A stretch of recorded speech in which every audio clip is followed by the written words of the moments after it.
What's up, everybody? Hello. It's freaking Friday, everybody. Let's go. Let's go. Oh, check this out. Watch. I can do a vampire. You ready? Hold on, watch. If I start... Sorry, Murray. If I start here and I go... like that. Isn't that cool? I want to drink your blood. How's everybody doing? Happy Friday. Happy Friday. TGIF, am I right? Thank goodness it's French. How y'all doing? 2 Luigi's Mansion songs in a row. What are the chances? Wow. Good tunes, though. Hope everybody had a good week. Hope everybody's excited for the weekend. Halloween weekend. Which is exciting.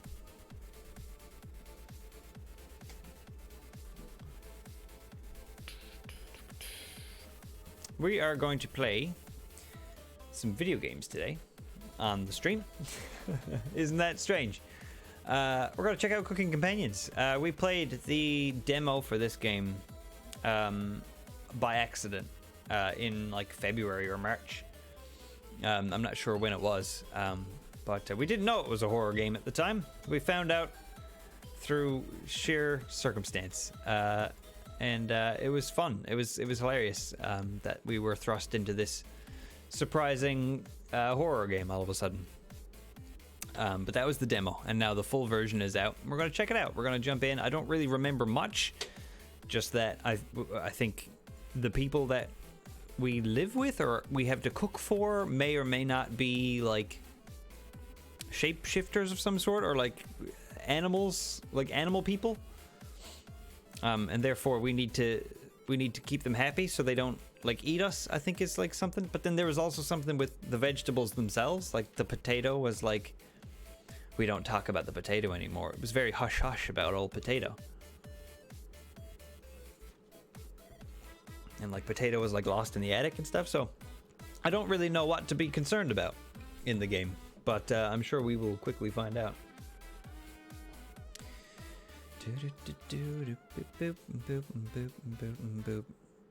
So yeah, that's the plan for tonight. I also remembered, or realized, I guess is more so the way, that I have not scheduled a spot for us to play Animal Crossing. So, I think we're going to do that on Sunday. We're playing TTT on Sunday, but TTT doesn't start until around 6. So I think if we start our stream at 4, like we usually do, that'll give us enough time for Animal Crossing as well. So on Halloween, we will take a tour of my Halloween village, and we'll do a little time traveling as well, just because the Halloween event doesn't start until 5 in Animal Crossing. So we'll make sure that we're there for the beginning. So we'll go live at 4, but in-game it'll be 5, and that'll give us 2 hours of spooky Animal Crossing fun before we murder everybody, kill all our friends. In the spooky levels in TTT, though, with some TTT rolls and items coming back that are quite spooky indeed, so that should be fun. So if you don't have any plans on Halloween, now you've got plenty of things to do now, let me tell you. All right, shall we get things started?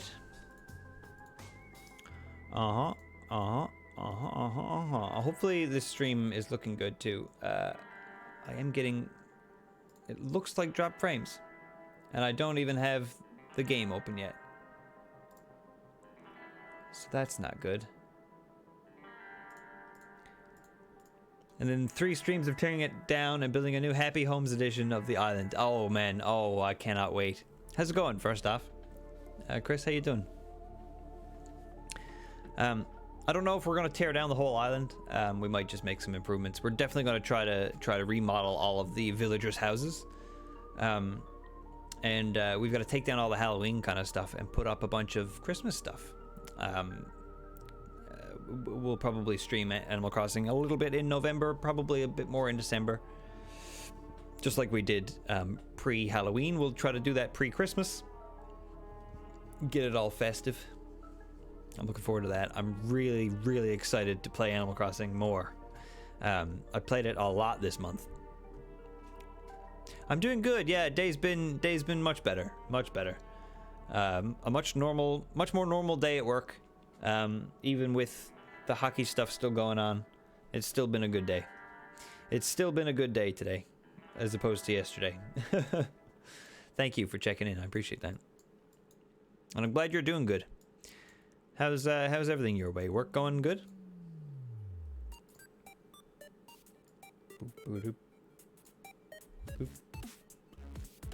Did you pick up Mario Party, or were you interested in Mario Party at all?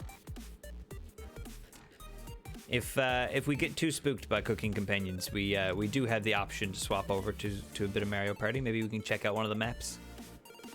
Just have a jolly good time.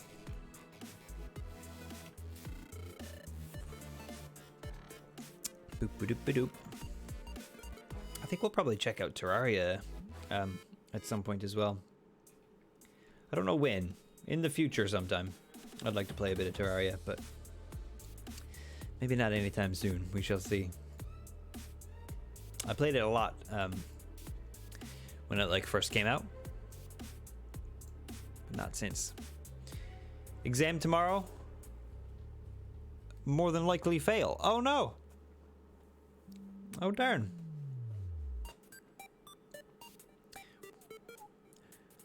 Not a fan of MP, Magic Power, Maple Pots, Mystic Pan, Monty Python, Mary Poppins, Mumford and Funds, but Funds spelled with a PH.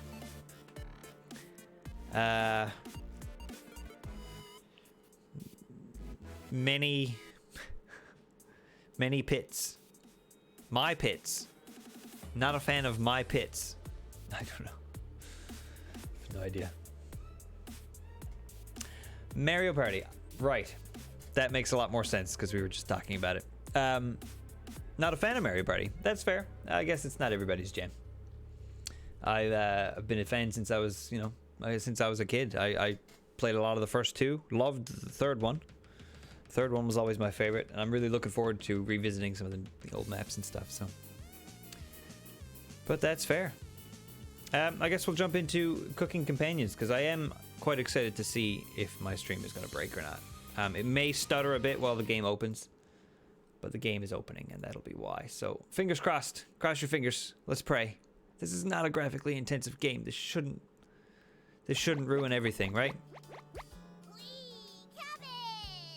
How you doing, Cabbage? Oh, it's good to see Cabbage again. It might even show up for you guys someday. Let's see if we can get this to work. Chat is a fair bit behind. Yeah, see?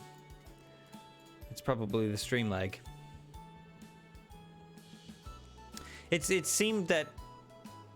Oh, there it is. It seemed to me that the stream lag has been really significant lately. I don't know why that is. Come on, game capture, it's right here. You just had it. There it is. There we go. That's better.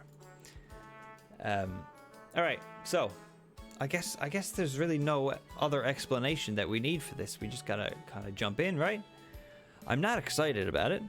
I will be honest with you. I don't like spooky games. I've done many years of Halloween content, and have avoided most of the very spooky things until now, really.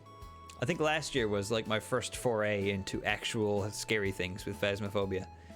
But I remember this being pretty unsettling last time, so let's get in. See, look, this game is not suitable for children or those who are easily disturbed. Do you wish to continue? This is the message that we got at the start of the demo when I thought it was just a fun, happy cooking game. But that's not the case. All right, we're into it. Hello, these are the protagonists. Right, I remember these guys. Gregor.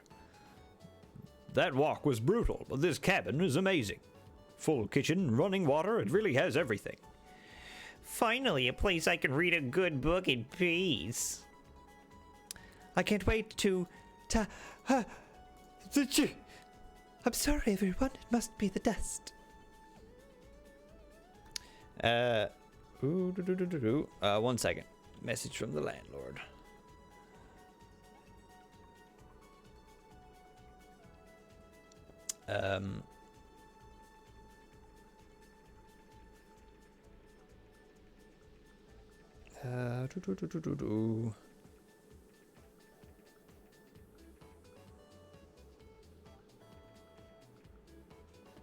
Landlord wants to come install the blinds, so I've had to tell him that I'm currently busy.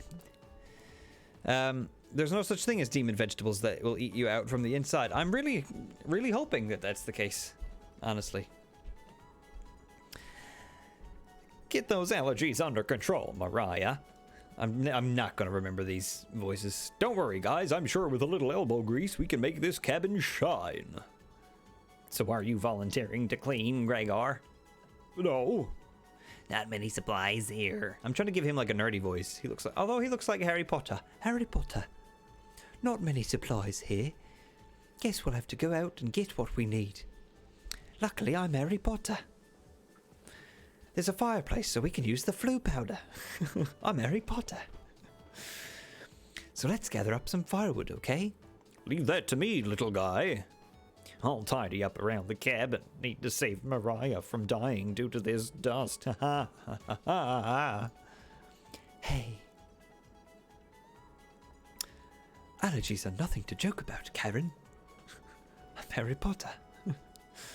She's not dead yet, Pipsqueak. Calm down. Thanks, Anatoly. I'm afraid you've got it confused. I think I'll go foraging outside. With over 450 mosses, 900 fungi, and 70 slime molds, there's bound to be treasure up here. He's really more like Neville, isn't he? The prophecy. Roughing it is fun. Anatoly knows so much about edible foods. We're in good hands. I think the slime molds will be the most delicious. Most certainly not. What about the fungi? Do you even know which ones are poisonous, Anatoly? I could figure that out. You can be the canary in the coal mine, Anatoly. Go eat a bunch of poison mushrooms and then tell me if you die. I'm not ending up a corpse here. Eek! but British. Keep both eyes open, little guy. Plenty of wolves and brown bears around. They won't be a problem. I read up on 10 different techniques to incapacitate them. Number 1 is... Oh, she's yelling. Anatoly!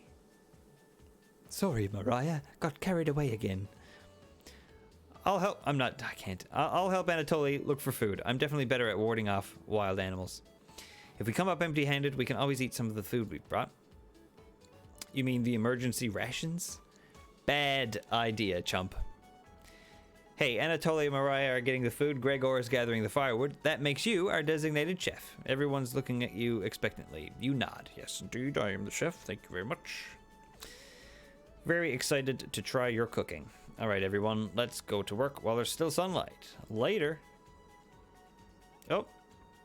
Mariah, Anatoly, Gregor. The 3 exit the cabin, leaving you and Karen alone. I think Anatoly put the supplies in the kitchen. Thanks for helping out with the cooking.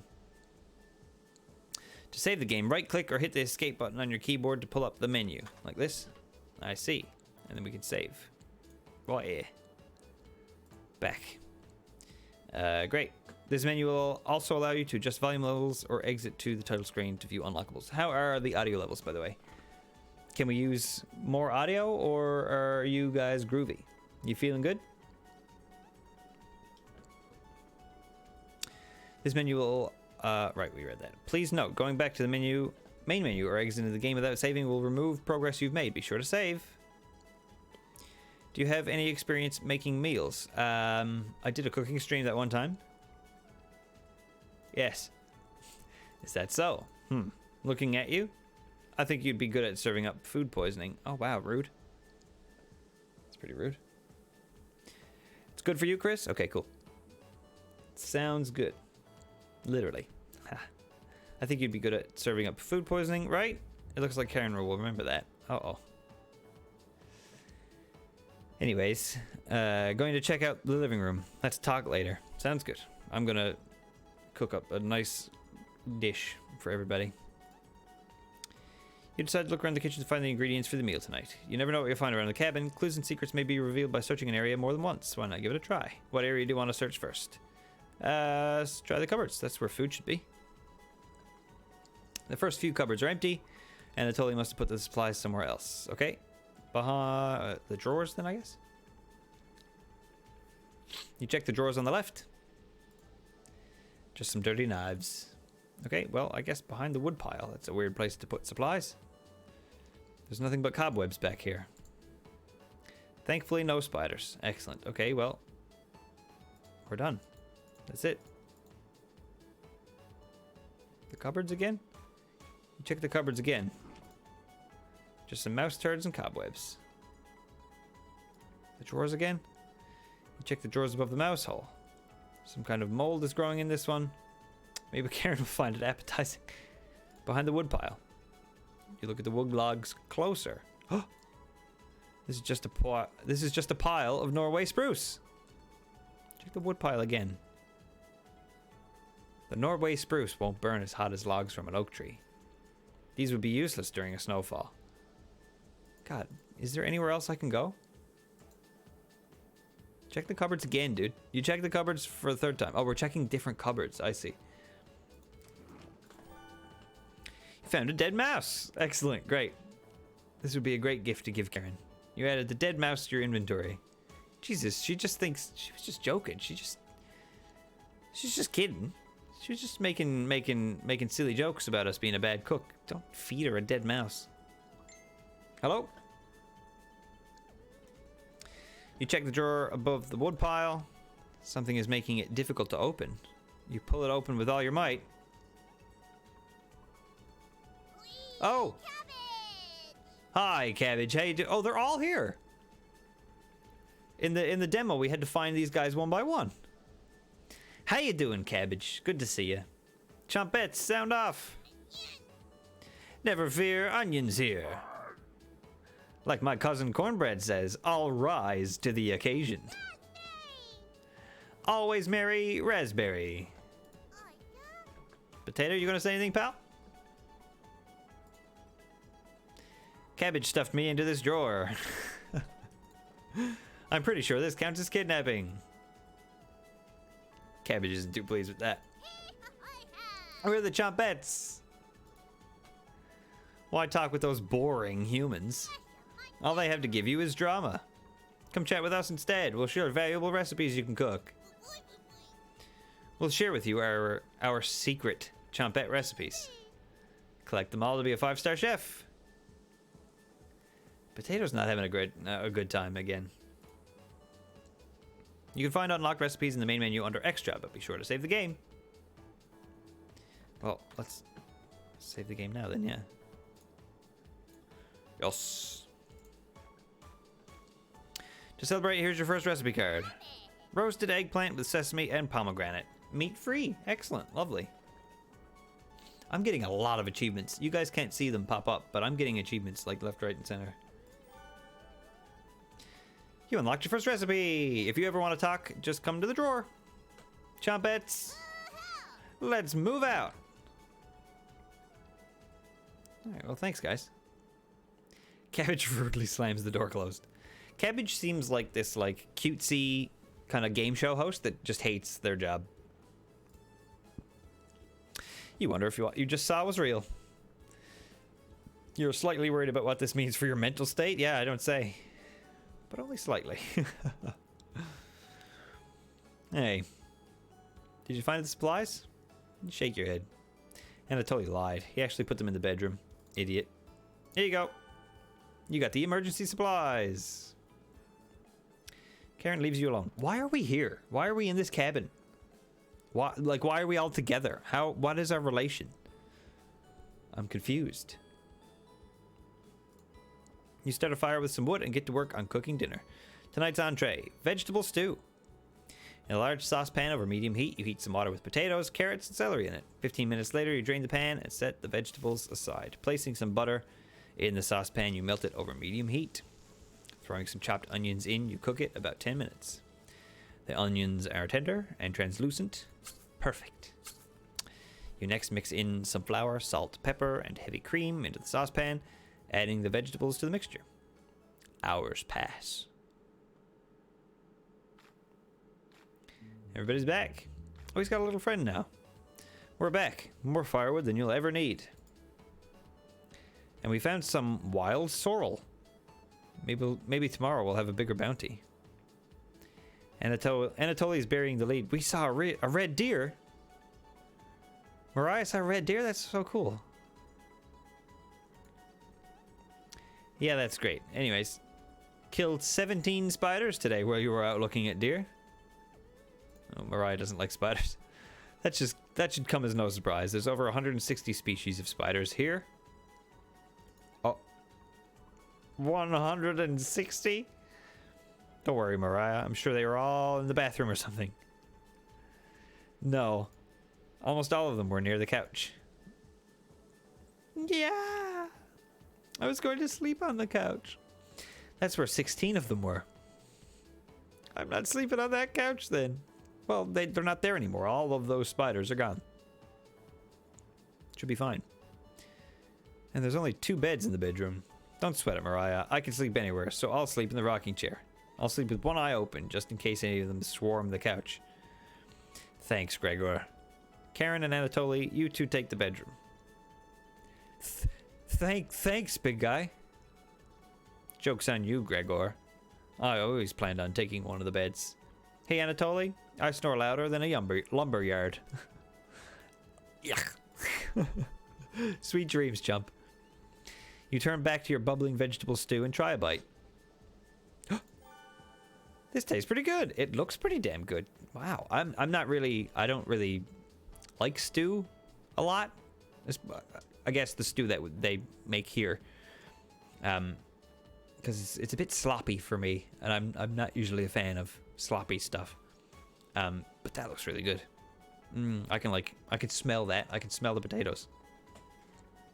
I can smell the taters. You cook vegetable stew. We did it.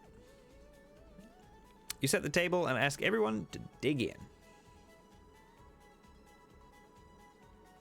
This is new. This is not in the demo. This smells delicious. Thank you. You must be a world-class chef. Karen takes a bite. It's bland as hell. Karen! Tastes like every other vegetable stew I've ever had. So generic. Could probably use some meat next time. Gross. Jeez. Who are these people? For a side dish, we could bake some bread and utilize Fragaria vesca, also known as strawberries, for some jam. Nobody cares, Pipsqueak. Everyone laughs at Karen's polite ribbing. I don't get polite ribbing from Karen. I get an annoying, mean person from Karen. Nothing makes you happier than cooking a great meal for friends. This could very well be the best day you've ever had. Who are they? Who are they? You go to bed stuffed. Okay, day one. Are we supposed to last a certain amount of days? Is that the idea? That's a moody... Here, I'm in the way. This is, oops. Look at that painting. It's a bit of a moody painting, isn't it? Bit strange. Hey, you up? Yeah, man, hey. How'd you sleep? I was so warm last night, I didn't even need a blanket. It's pretty good. What time is it? About 1 hour until dawn. Oh, gee. Why are we all awake at this? Will you two pipe down? Trying to sleep over here. I've actually been watching some of the Yogscast play through Until Dawn. Because I found out that they've done all the games in the series so far, and I've only seen Until Dawn play through in its entirety. So I started watching them play Until Dawn today, and I'm going to watch them go through every single one of the games. And they're doing House Vash right now, so I'm looking forward to watching that as well. Gregor, the birds outside aren't making much noise yet. We didn't bring many supplies, remember? Better to get a head start on gathering food. I honestly can't see the trees outside right now. Gregor, did you see any spiders last night? There was a small one in the bathroom. Ugh! Actually, I did see a centipede by the sink. Mariah turns a little pale. Karen's messing with you, Mariah. Let's find more than wild sorrel today. Yes, please. Fingers crossed. Yeah. If you're lucky, little guy, maybe I'll teach you how to catch some wild brown trout. What's with you and meat, big guy? Anatoly's herbalism book stated that there's many more species of plants to eat out here. Let's leave the fish alone. You know, I'm not into meat. That's a shame. I'd wake up early to go fishing. Oh, so these two like meat, and the kids don't. The older two like meat, the kids don't like meat. That's fine. Cheer up, Karen. We'll get to observe the trout at the very least. Maybe we'll see more red deer today. Yeah. Sounds like a waste of time, Gregor. Haha. Maybe we'll find some blackthorn berries. I love blackthorn berries. Harumph. Ha ha. We'll be back later. Can you watch our stuff today? You nod, yes. Thank you. Thanks. Harumph. Don't steal anything, okay? Sounds good, Karen. I won't steal anything. They leave the cabin with a hop to their step. You're alone, but thankfully you have a drawer of trumpets to keep you company. Each day you'll be asked to explore a different part of the cabin. You only get one choice, then the day will end. Choose wisely. What do you want to check out today? Oh my goodness. Talk with the Chompettes, check out the bedroom, look around the bathroom, go into the basement. Let's just talk with the Chompettes again. I'm in no rush to go to the basement. Hi, Cabbage. You almost crapped yourself. No. The other Chompettes are somewhere in the basement. Oh, okay, this is like the demo then. So it's just us today. How about some fun Cabbage Facts? Okay. Sounds good. You shake your head. Great! Cabbage has 24 calories and 100 grams and is a great source of vitamins K and C. Purple cabbage has even more vitamin C than green cabbage. Maybe you should ask Anatoly why that is when he gets back. Globally, Russia eats the most cabbage. Pretty cool, right? I should have been a scholar instead of a world-class comedian. Mitch Mew, what's up, dude? How's it going? How ya hanging? Swirly Whirly, at your service. How you been doing, my friend? Hope all is well. Hope you had a good week. Happy frickin' Friday, my dude. Happy frickin' Friday. Welcome to this a horror game. Surprise. Since you've been so patient today, I will give you the Champette's secret recipe for Lebanese-style tabbouleh. Not your normal meal, but I think you'll enjoy it. You're not sure. To check out the recipe, go to the main menu under Gallery. Be sure to save beforehand. Well, my work here is done. Champettes, mosey out. Can you put me in the drawer? I want to surprise the others later. You're extremely relieved that the cabbages stopped talking. You shut the drawer as per request. You look over the supplies and start planning your next meal. Cool. Then everybody came back. We're back. Tee hee hee hee. Knock it off, Mariah. Yes, quit giggling. Mariah? Do you betray the vegetables when you start chopping them up? They get scared and upset? That'd fuck with my head. I know, right? I mean, that was like the Seth Rogen movie, right? The, I can't remember what it was called. Sausage Party? I think that's the one. That was basically what that movie is. I will never watch that movie. The premise of that just terrifies me. No, thank you. I don't need that imagery in my brain. So fingers crossed that that's not what this game is about. So far, the talking vegetables seem kind of alright. Everything's been kind of alright so far. I'm really not sure when the horror aspect is going to come into play, but it's pretty scared. It's pretty rare to be scared of one. Okay, something scared Gregor out in the forest. And Mariah thinks it's the funniest thing. Who knew the big guy would be so scared of... Shut up. You don't understand. I don't think anyone understands Gregor. It was just a marmot, Gregor, not a monster. Mariah laughs so hard that your ears ring. Bah ha ha ha ha ha. Ah ha ha ha ha ha. Ah ha ha ha ha ha. Tears are rolling down Mariah's cheeks. She's laughing so hard. Is that... It must have been... You had to be there kind of situation. She's laughing so hard that she's about to hyperventilate. Stop Mariah from hyperventilating? Yes? Absolutely not? One less mouth to feed? Right? Pardon me? That was not my decision. You don't get it. It's pretty personal. And please explain, big guy. Gregor looks incredibly uncomfortable.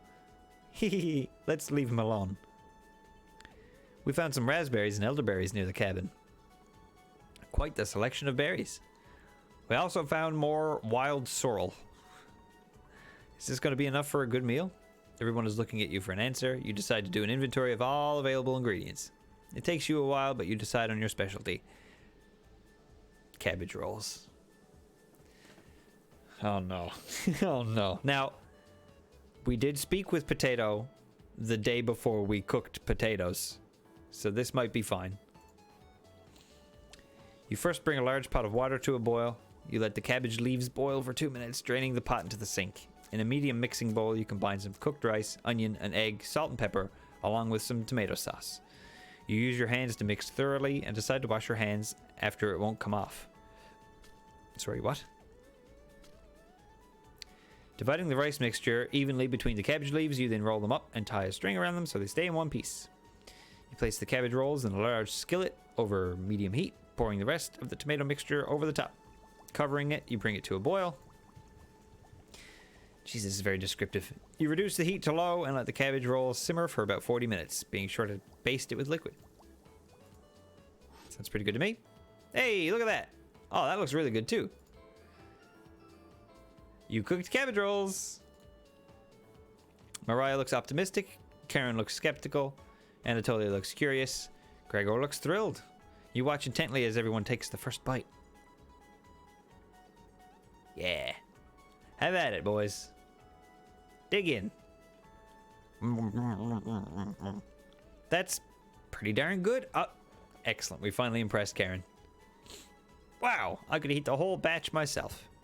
I think the vegetable stew tasted better, but I'm loving how tender the cabbage is. The sauce is pretty red. Did you use fresh tomatoes for it? It really adds to it. Spoon some of the liquid on top of it. You'll thank me later. Incredible. It's definitely growing on me. Thanks again for cooking. This was really something special. Everyone leaves the dishes behind for you to do. Hey, come on now. The guy who cooks isn't the guy who cleans. It's not how this is supposed to work.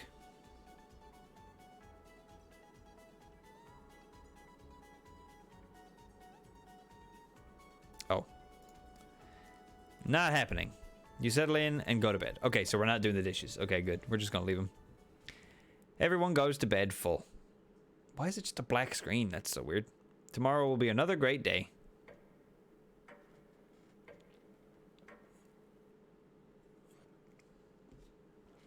I'm getting comfortable, and I don't like that.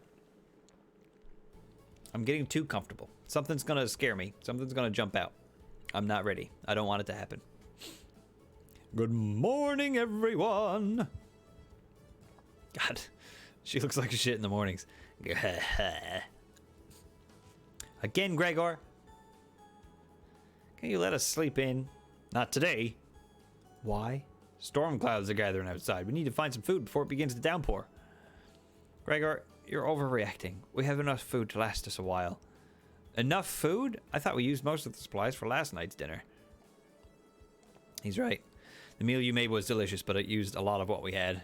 Gregor is also correct. Precipitation is unusually high in this area, with many areas being high risk for flooding. It'd be foolish to not go out and look for food today. You really think it will flood? Thankfully, the cabin is on high ground, but that doesn't mean we're safe from floodwaters. It's always a possibility, so it can't hurt to be prepared. Who are these people, and why are we in this cabin? Why did we not bring food with us? I'm so confused. You're losing it, Gregor. Karen, there's nothing to worry about. I think Gregor's right, Karen. Huh? It won't hurt to prepare for the worst. Humph. I think she's right, Karen. Fail to prepare, prepare to fail. Anatoly. Let's go out and prepare for the storm. Foraging should be a key priority today. There are plenty of edible foods, and it has better odds than trying to hunt. Give me a few minutes, and I'll plot out our route on some paper. Smart. Let me help, little guy. Anatoly and Gregor head to the bathroom to consult the map. Mariah and Karen are still hanging around. Unfortunately, in life, you can't make everyone happy. When given a choice to speak to a character, choose wisely. You can only select one of them. Try to max out your bond with certain characters for unique dialogue and scenarios. Which one would you like to talk to? Oh boy. Man, I don't know. Who do you guys think we should talk to? Mariah or Karen? I'm sure Karen is just going to be awful. But Karen might be more interesting than Mariah. Mariah's probably just going to giggle and say some stuff about how silly it was that Gregor got scared by a marmot. A marmot! Those pesky marmots. Varmints! Maybe that's the voice I should have given Gregor. Let's just go with Karen. Yeah? Let's go with Karen. Screw it. We gotta try to get on her good side, because she seems a bit rude anyway, so. Hey, this paper nailed to the wall looks pretty ancient. What were the old days like? Sorry? Like before the pandemic? I'm not really sure what you mean. Never mind. You must enjoy these antiques, huh? You bore Karen with some brief yet dull descriptions of items lying around. Cool, I'll tell the others later. Karen looks disturbed by your comments? You hear a loud laugh from the other room. That was weird. That was just a really weird interaction. Gregor and Anatoly come back from the meeting. Gregor is blushing slightly. Hey, can you cook something while we're out? You nod. Sure. Thank you. All right, everyone. We have our route now. Let's beat those rain clouds. The group leaves, determined as ever. What did she mean by the before time? Like, what did she mean by the old days? I don't know what that meant. You have the cabin all to yourself. Oh. Okay. What's that noise? Sounds like it's coming from the kitchen. Radio? What's going on with that? Oh, I remember the radio, right? From the demo. What's going on with that radio? You didn't even notice it on the ground when you walked in. Did somebody leave this radio here? It looks newer than anything you've seen before. Seems to be broken. Better hold on to this. You got the strange radio. Great. Before you cook dinner, what should you check out? Okay, let's see. Look around the bathroom. Check out the bedroom. Or the kitchen. We've kind of looked around the kitchen already. Let's go to the bedroom next. Why not? It's the next one on the list. Looks cozy. Poor Anatoly. Karen's snoring is so loud, she even wakes you up sometimes. Anatoly must be running on fumes. Where do I sleep? If Mariah's on the couch and Gregor's in the rocking chair, Anatoly and Karen are in the beds, where do I sleep? There's 5 of us. There's not 4 of us. Would he have the courage to wake Karen up, though? Probably not. You wait around for the others to return. What would this all seems like a waste of time. I'm not really learning anything. Oh, but Mariah's back early, so we'll get a chance to talk to her. Hey, the others are still looking for food outside. Anatoly found some more berries, but nothing that will feed all of us. Please don't tell the others, but I'm a little worried about our supplies. I crunched the numbers and we don't have enough food, even with rationing to last if there's a big storm and we get stuck here. Mariah seems disappointed in your inventory management. Why? Can you try cooking with a little less this evening? I mean, I guess. Yes, of course. Of course I can. Thank you. You've done such a great job with meals so far. You're very sweet. Is Mariah blushing a little bit? Oh, thank you, Mariah. Thank you very much. Mariah will remember that. Great. Cool. I made 0 choices.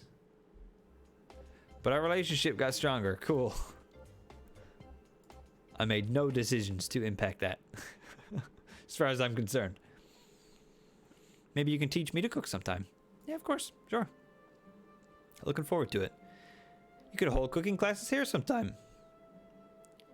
Rudely interrupting a tender moment, the others burst into the cabin. I mean, they wouldn't know, would they? I want to know more about this cute little critter that Anatoly's got here. Don't be so down, everyone. We've got tons of good berries. Jam is so bland without any sugar. Do you have any sugar? No, we don't have any sugar. Yikes. Turn that frown upside down, Karen. Who knows what tomorrow will bring? Maybe we'll find some sugar. I'm not smiling for you, Gregor. Yeah, you missed out. The sunset was really tremendous on our way back. Hues of orange, red, even a little purple poking out. Red sky at night, sailor's delight. Red sky in morning, tailors? Them two. Sailors take warning. So we can expect a sailor's delight tomorrow? That's awesome. You're such an optimist, big guy. We must have walked a few miles today.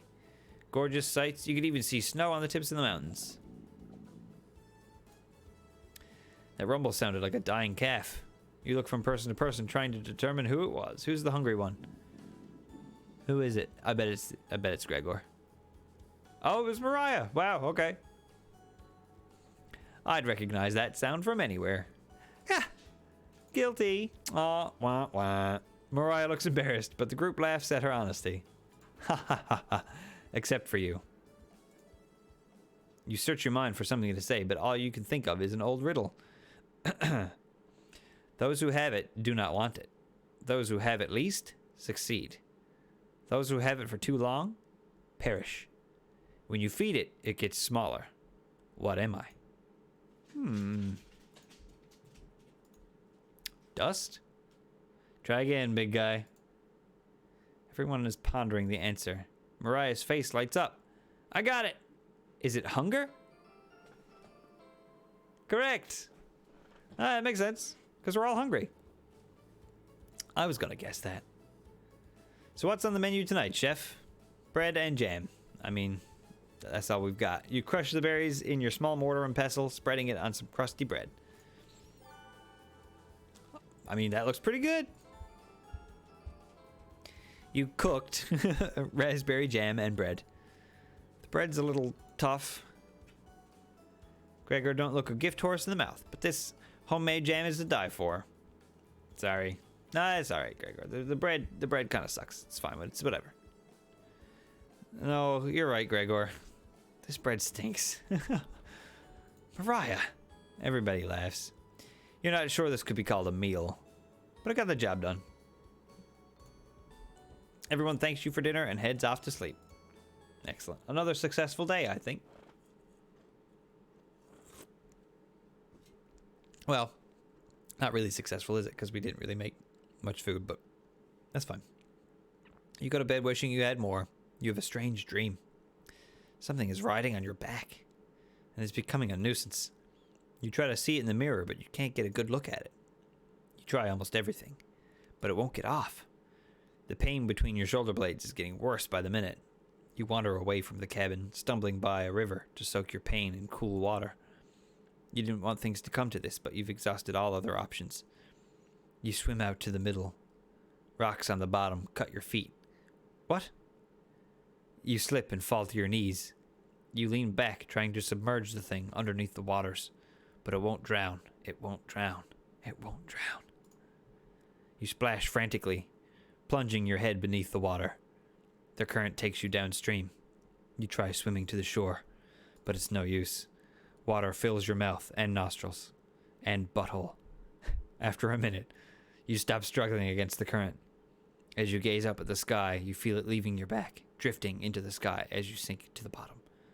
As you take your last gasp, you see what was on your back, staring into your eyes, but you don't even have the air in your lungs to scream. You wake in a cold sweat. Ah! Hello? Martin Sugar, how you doing? Welcome to Cooking Companions. It's a bit of a spooky dream that we just had there. Wake up! Sorry, you were making strange noises in your sleep. Looks like there's a storm out as well. What's going on, Gregor? Did the lightning wake you up? It woke me up. Tried to fall back asleep, but it's so loud. Ugh. Let's just get back to sleep and talk about this in the morning. Everyone nods in agreement and goes back to bed. Okay. That storm's gonna clear up, right? Except for you. You can't fall back to sleep. You still have goosebumps from the nightmare. Karen's snoring is louder than a sawmill. You find it very loud and very distracting. You don't sleep a wink.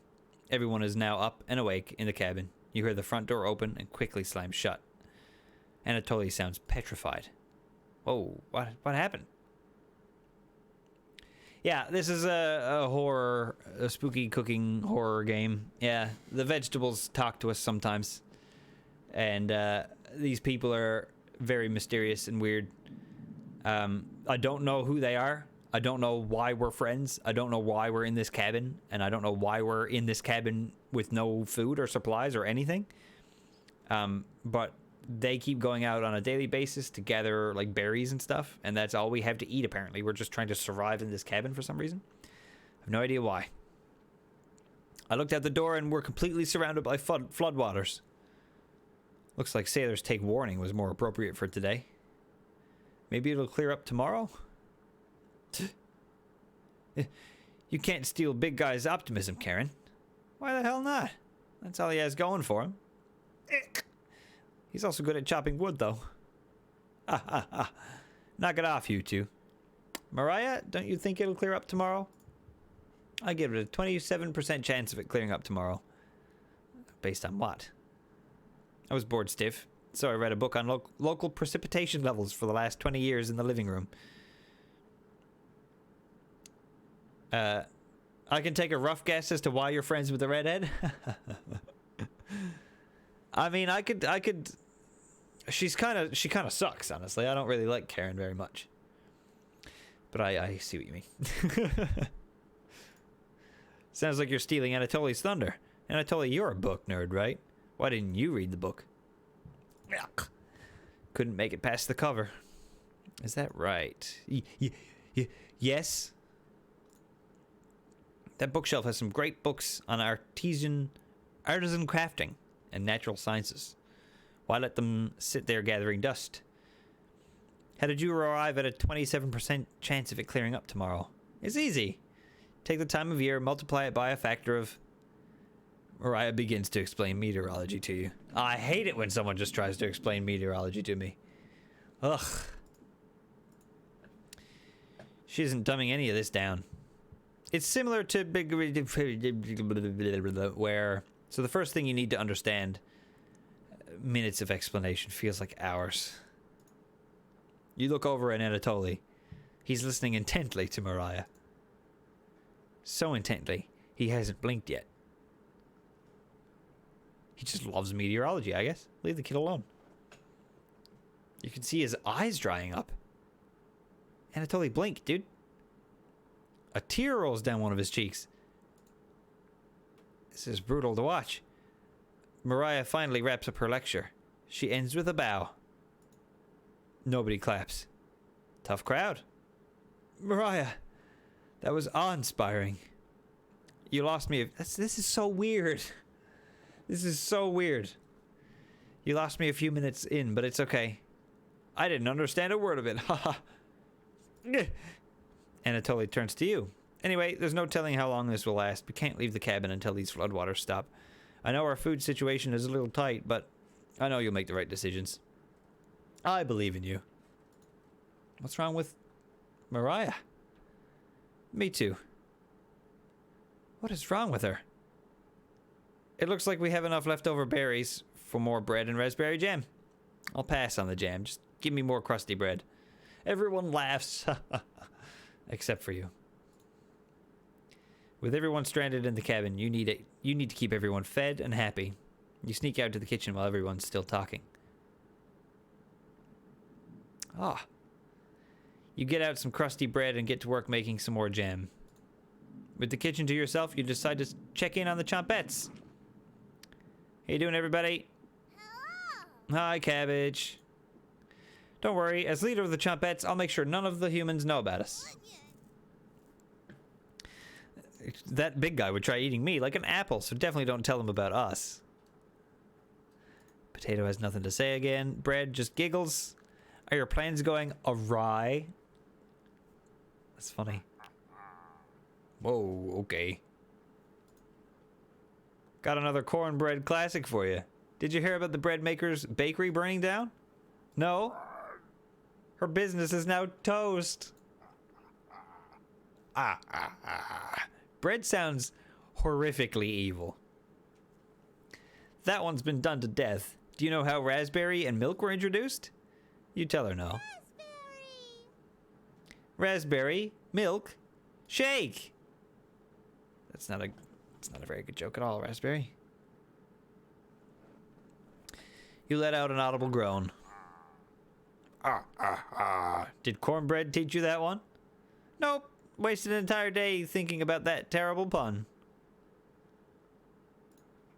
Haha, it was well worth the time and effort, Raspberry. Maybe you'll win the annual Chompette comedy competition this year. Of course. Not while I'm here.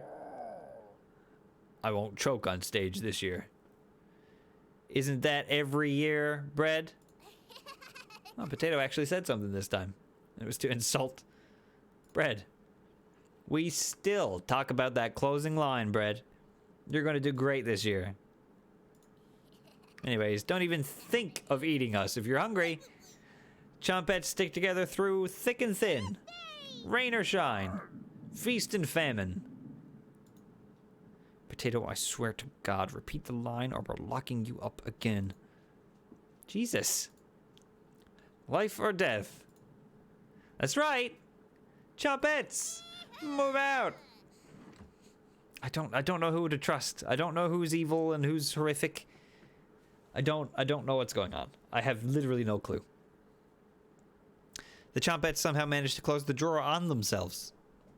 They needed help last time. You bring the crusty bread and jam into the living room.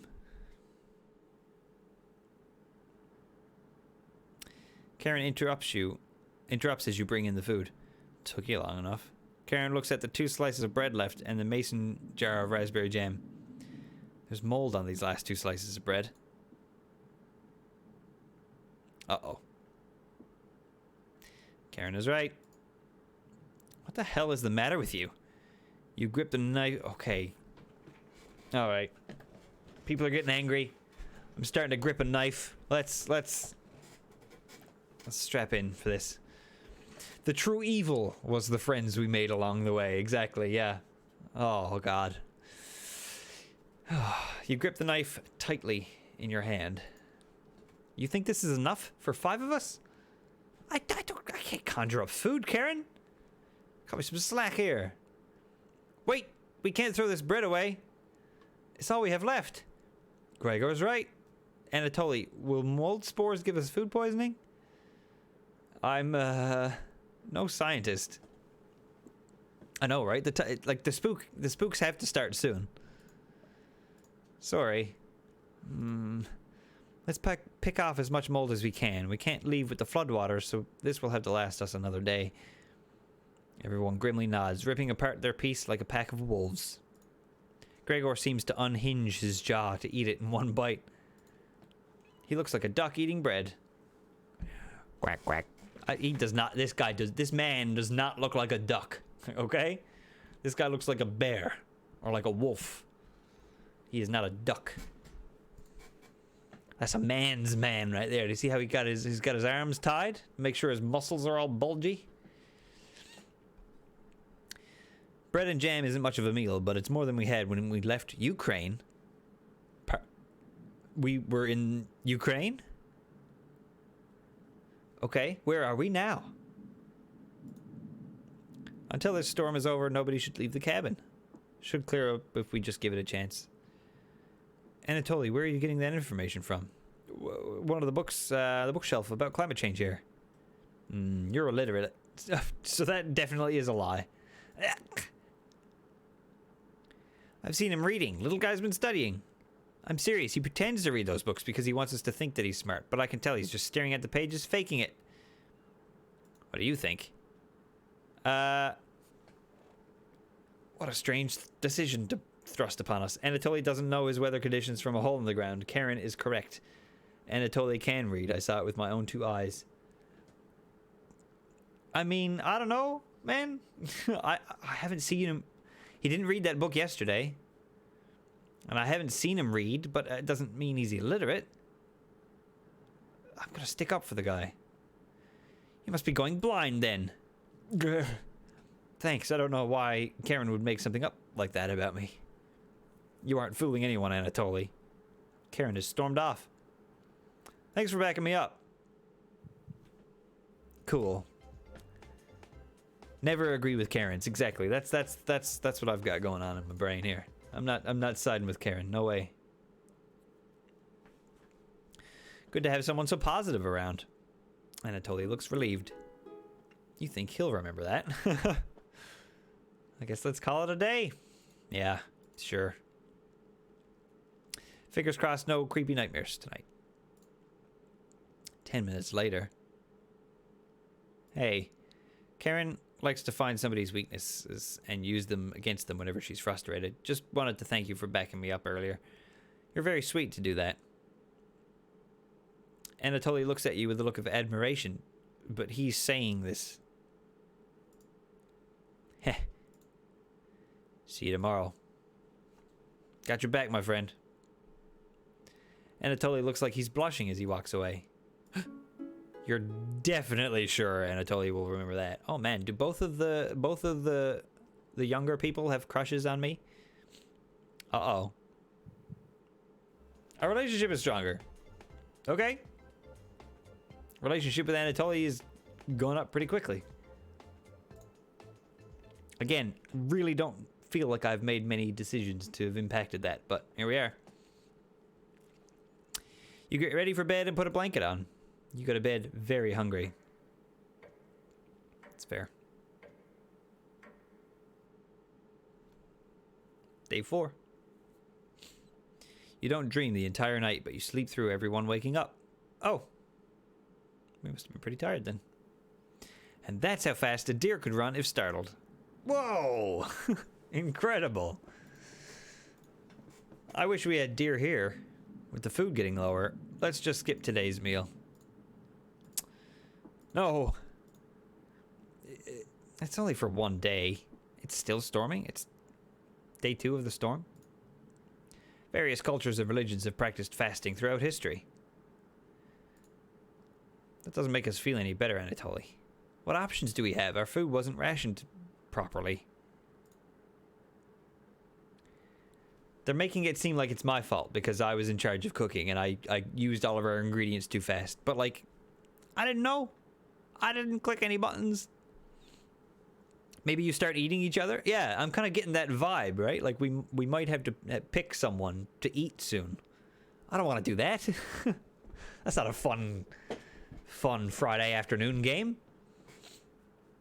Anatoly just left for no reason. He seems mad at me now for no reason. Everyone goes to a separate area. Karen in the bedroom, Gregor in the living room, Mariah in the kitchen, and Anatoly in the bathroom. Who do you want to speak to? I mean, we've got to go speak with Anatoly, right? He just stormed off for no reason. What's your problem, bud? I'm done using the bathroom. Sorry, must have been daydreaming. Anatoly looks at you oddly. Do you ever daydream? Only about rivers of blood, wells filled with entrails, and villagers flayed.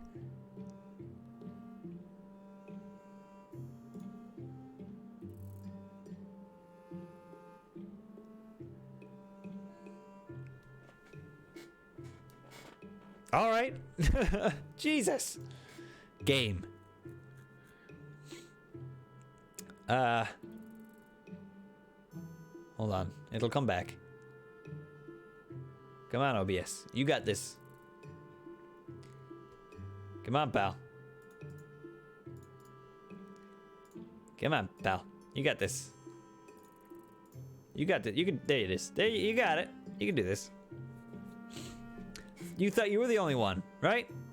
Like, I kind of want to pick that, but I also kind of don't want to. Yes, I daydream. Let's just keep it simple. Of course. It's a natural way to fill in gaps of boredom. And what do you daydream about? Cooking? Yes. I dream about cooking. Yes, I thought so. I can tell that you have a history with cooking. So, you can tell Anatoly is struggling with small talk. What's the best thing you ever cooked? Children. Children. Children. Delicious. Finger licking good.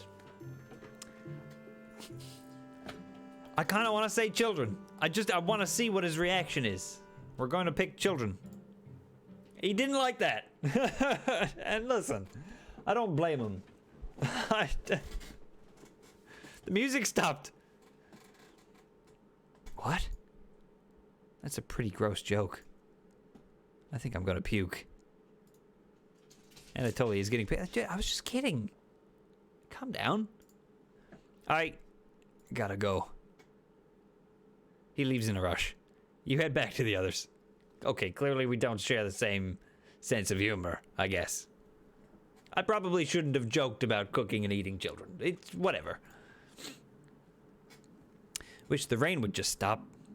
You're all doing great. We must be almost to the end of this nightmare. I'm so hungry. Me too. Yeah, I'm pretty hungry too. You wish everyone a good night and get ready for bed. This is like... That was our first full day with no food. You go to bed with a growling stomach. Like, it would suck, but as long as, like, we've clearly got rainwater if we're in a storm. As long as we've got water, we should be fine. Like, starving takes a while. Like I said, it'll suck. But, like, It's only been a day. Calm down. You have a strange dream. Oh no, not another dream. A boy is yelling at you in the kitchen. You keep telling him to lie down on the tray. Oh no, I'm dreaming about eating children. Shit. Oh no. He keeps shaking his head, calling you names. So you do it. You lie down on the tray and make your body as flat as a board. Or maybe not. You show him how it's done. His anger turns to courage. And he pushes you into the oven. I'm being eaten by children now. Okay, great. As the stench of burning hair fills your lungs, you see him sneering back at you. You wake in a cold sweat. Ha! Ha!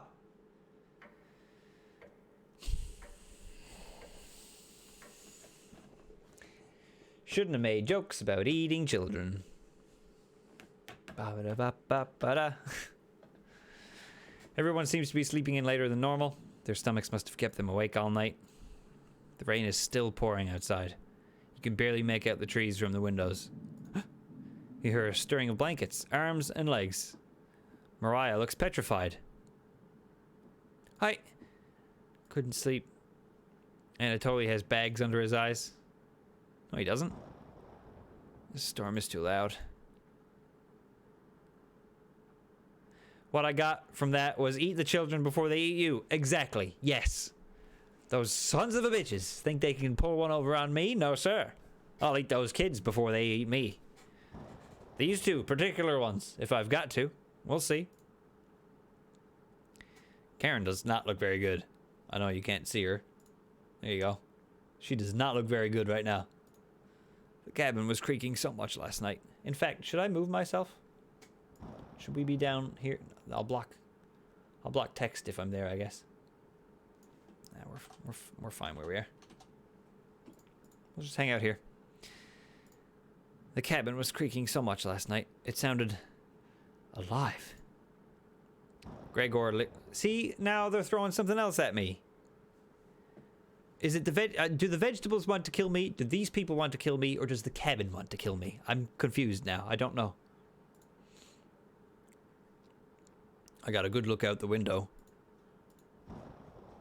And couldn't see anything due to the rain. Great observation, Gregor. I was so hungry last night. I kept pacing around my bed. Karen turns to you. When is this going to end? I don't know, man. I don't control the weather. Why everything seems to be my fault right here. I checked outside the door again. Floodwaters keep rising. Unfortunately, we're going to need to stay put unless one of us wants to drown in rainwater. I mean, you're in a forest. The floodwater can't be that bad. As soon as the weather lets up, we'll be able to scavenge for supplies. How close is the nearest town? I don't know. Did you have a map on you? I think I dropped it while we were running after Gregor. I'm sure it'll show up eventually. Ha ha ha ha ha. Mariah and Anatoly go white as a sheet. How are we going to find our way back now? Well, listen, we'll have to just ride out the storm. Mariah looks at you. We're down to our last slice of bread. I don't know how much longer we can put off eating. It's been a day.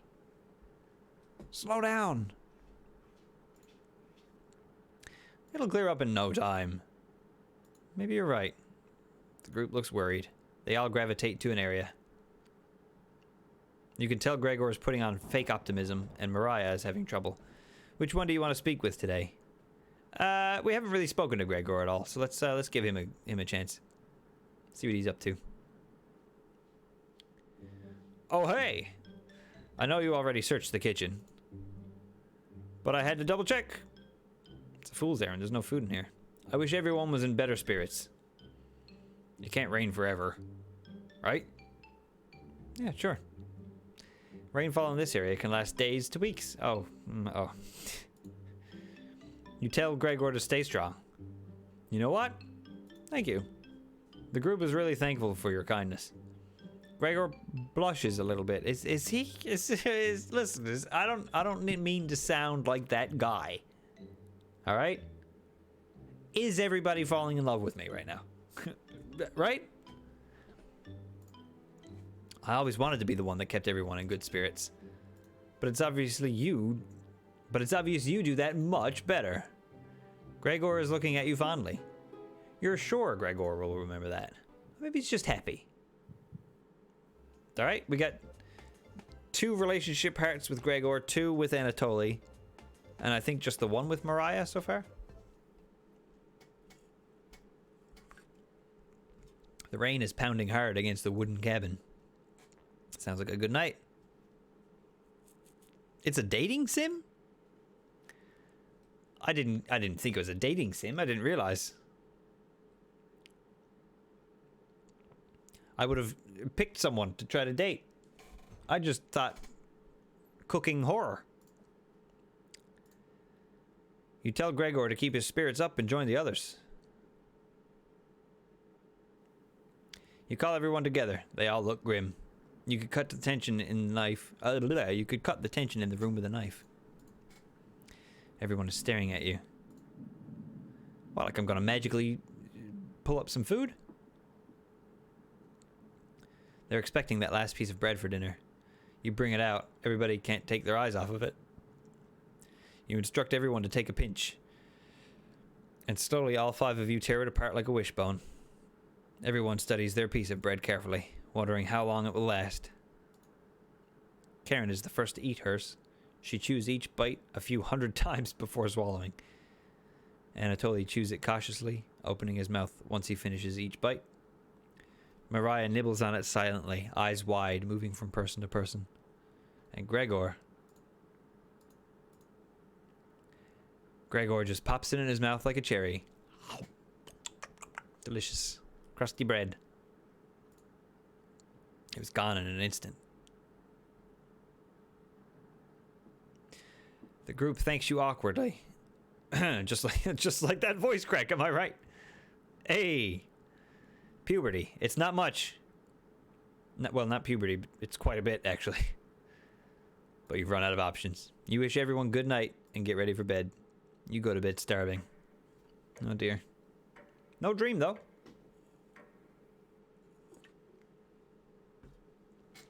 We've been here almost a week. No food in 2 days, but that's fine. Good morning. Morning. Let me check if the rain has stopped. Certainly doesn't sound like it. Or look like it. It's still flooding. Cook the thing on Buddy's shoulder? Sure, I know, right? There you go, there's a nice little hearty meal right there. They haven't even addressed that creature. Like, they haven't even mentioned the creature yet. I don't even know why it's there. A pet? Is it a squirrel? What are we going to do? Humans can live about 2 to 3 weeks without food. Water isn't a concern. Oh, there you go. I said that. Rainfall should end in a day or 2, right? Actually, precipitation can occur more than 215 days a year here. But do you really think it will rain that long? Anatoly, it's been days already. What makes you think it will stop soon? Yuck. Relax, everyone. Let's see how long we can ride this out. Fingers crossed it's done by tomorrow. Panic is slowly creeping in. Everyone's looking scared. But you need to survive. Well, in 2 to 3 weeks, if the rain hasn't stopped, we'll kill, cook, and eat someone. It's fine. Karen and Gregor begin to discuss next options. Do you want to speak with Mariah in the kitchen or Anatoly in the living room? Or think instead about everything you've done wrong and how you've doomed everyone? Pardon me, video game. I've done nothing of the sort. Thank you very much. I would like to speak with Mariah.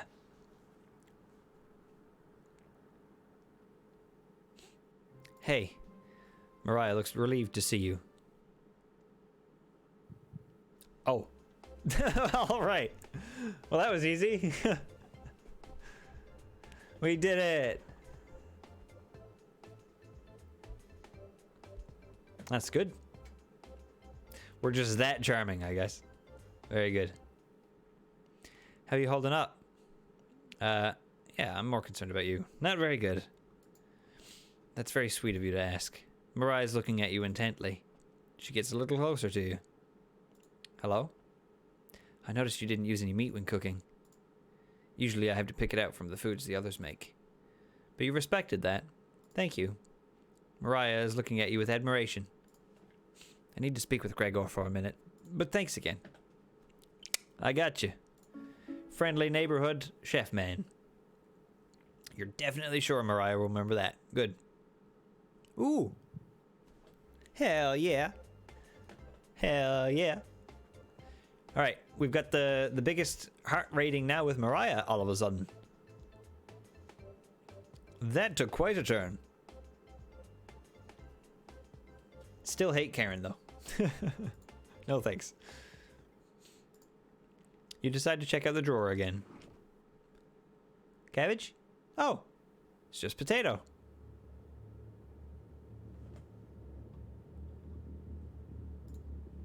Sorry, can you guys hear that? I'm gonna turn some things up a little bit. Just so you guys can feel the vibe, you know? Because I don't like that. You ask Potato where the others are.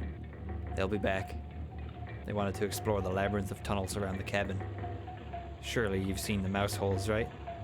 They connect all over the cabin. Must have been some mouse that created them. Or something worse. Anyways, I'm not gonna sugarcoat this. Things are gonna get worse from here on out. You have a feeling Potato is telling the truth. You realize some drool is leaking out of your mouth. Disgusting. Don't even try to eat me. You'd just get deathly sick if you tried, and from the look of you, you need to retain all the water you can. From rationing to cooking, you failed every common sense measure for basic survival this week. I didn't know. We were trying to basic survive. I didn't know. You knew something like this would happen, right? Never mind. With floodwaters rising and no food now, I think it'd be a great time to go over the fundamentals of starvation with you. When experiencing starvation, there are 4 factors that will determine if you live or die. Age, height, weight, and your degree of activity or inactivity. Oh no. We've got a man, a woman, a boy, and a girl. Different heights. Everybody's different. Oh no. You've been especially lazy, so I think you'll survive a little longer than the others. The Harris-Benedict equation can help you figure out how many calories you need to simply maintain your current weight. The equation produces a number called the basal metabolic rate, or BMR.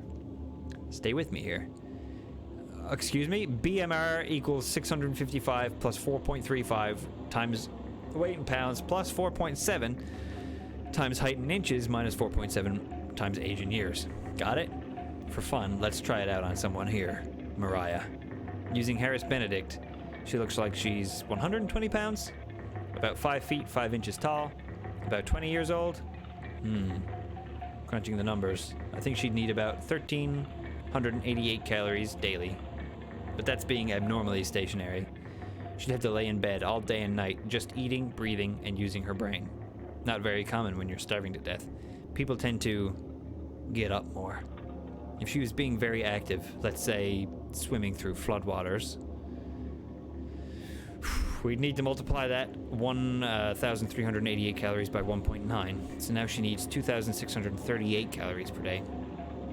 That's quite the difference, especially if you didn't ration food properly, which you didn't. I guess that wraps up our first survival lesson. Hopefully we'll never have to speak again. Okay? You shut the drawer, going over the numbers again. What is this? I don't think any of us can take this much longer. Gregor's voice starts to crack. I don't want to ask this, but he's crying. I don't want to ask this, but it's time. One of us needs to go outside and search for food. Everyone is silent. I'll go. Mariah! I used to swim all the time near my house, so I probably have the best chance of swimming through the floodwaters. No, we just talked about this with Potato. The big, burly, big buff man who knows everything about food and berries in the woods. Send out Gregor. No, let me go instead. Or Anatoly, sure, I don't care. You won't get very far if anything happens to your glasses, Anatoly. You're blind as a mole rat, remember? That's true, but... Little guy, let me go. Yes! Send Gregor. He's clearly the most capable. Sounds good to me. Karen. His arms are definitely the longest, so he'd probably be the best at climbing trees out of all of us. No, that wouldn't be right. Gregor, let me go instead. I get that none of these options are good ones, but we need to find food or help. Gregor grabs a branch from the woodpile. He cuts it into different measurements. Oh, they're gonna draw sticks. Oh, no. Since we can't come to a consensus, let's draw for it. We'll each pick one from my hand, and the shortest will go outside to search for food. You're not worried about drawing. You saw Gregor cut the branch lengths, so you can tell which is the biggest of the bunch. You pick it. Oh, we cheated? Are you serious?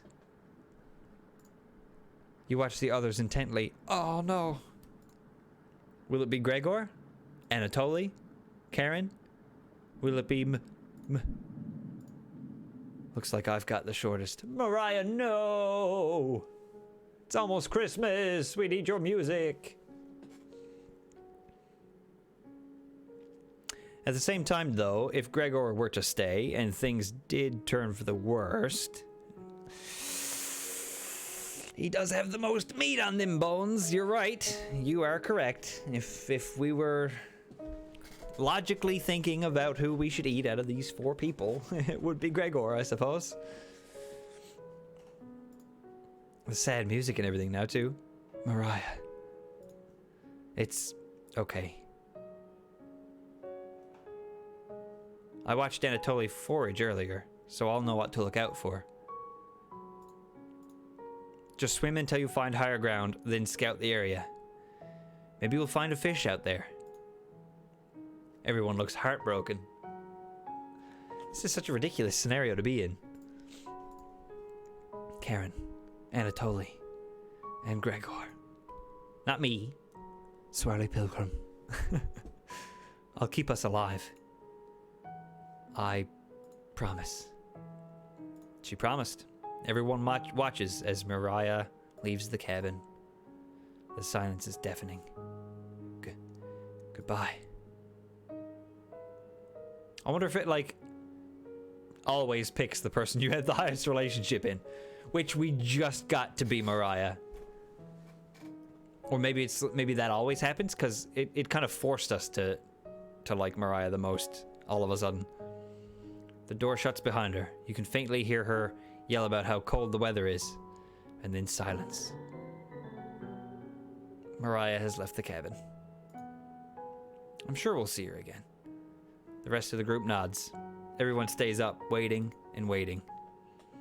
The sun is completely set. One by one, each person quietly shuffles off to bed. You get ready for bed and easily pass out. I just got an achievement called Dead to Me, and the picture is Mariah. It's rough. Karen says, bye, bitch. Bring me back a Starbucks. Really, though. Jeepers. You have a strange dream. Yeah, you don't say. The 2 women in front of you could be twins. One of them you recognize. The other is a guest. You ask the guest to sit on a shovel, and then you try pushing it into the oven. Her legs are so strong, you can't get her into the oven. You curse at her repeatedly. Like this, you hiss. You stretch out your legs until your toes are almost sticking in the coals. You feel 4 hands on your shoulders, and both of them push you in. The familiar smell of smoke and burning hair cause you to throw up on the embers. You can't let it end like this. You rip the metal door off the oven, tearing through the wood logs of the cabin. Screaming, you chase the 2 through the woods. Your burns chill with the wind. The guest looks behind her, and her eyes widen when she sees you. She's terrified. Your fury rips trees out of their roots, soil from the ground, rocks from their pits. You've never been this angry in your entire life. Their stamina can't last forever. You're gaining on them. As you trample through a field of... I don't know who's bad. I don't know who's evil anymore. Okay? Is it the vegetables, the people, me, the cabin? I don't know. As you trample through a field of wheat, the guest throws a piece of cloth behind her. You catch the glint of it in the sun, golden. As if by magic, the earth splits in front of you, creating a chasm of fire below. You fall into the pit, screaming as your eyes begin to sizzle from the heat. Hellfire fills your lungs. You're unable to scream anymore. You wake in a cold sweat. Ah!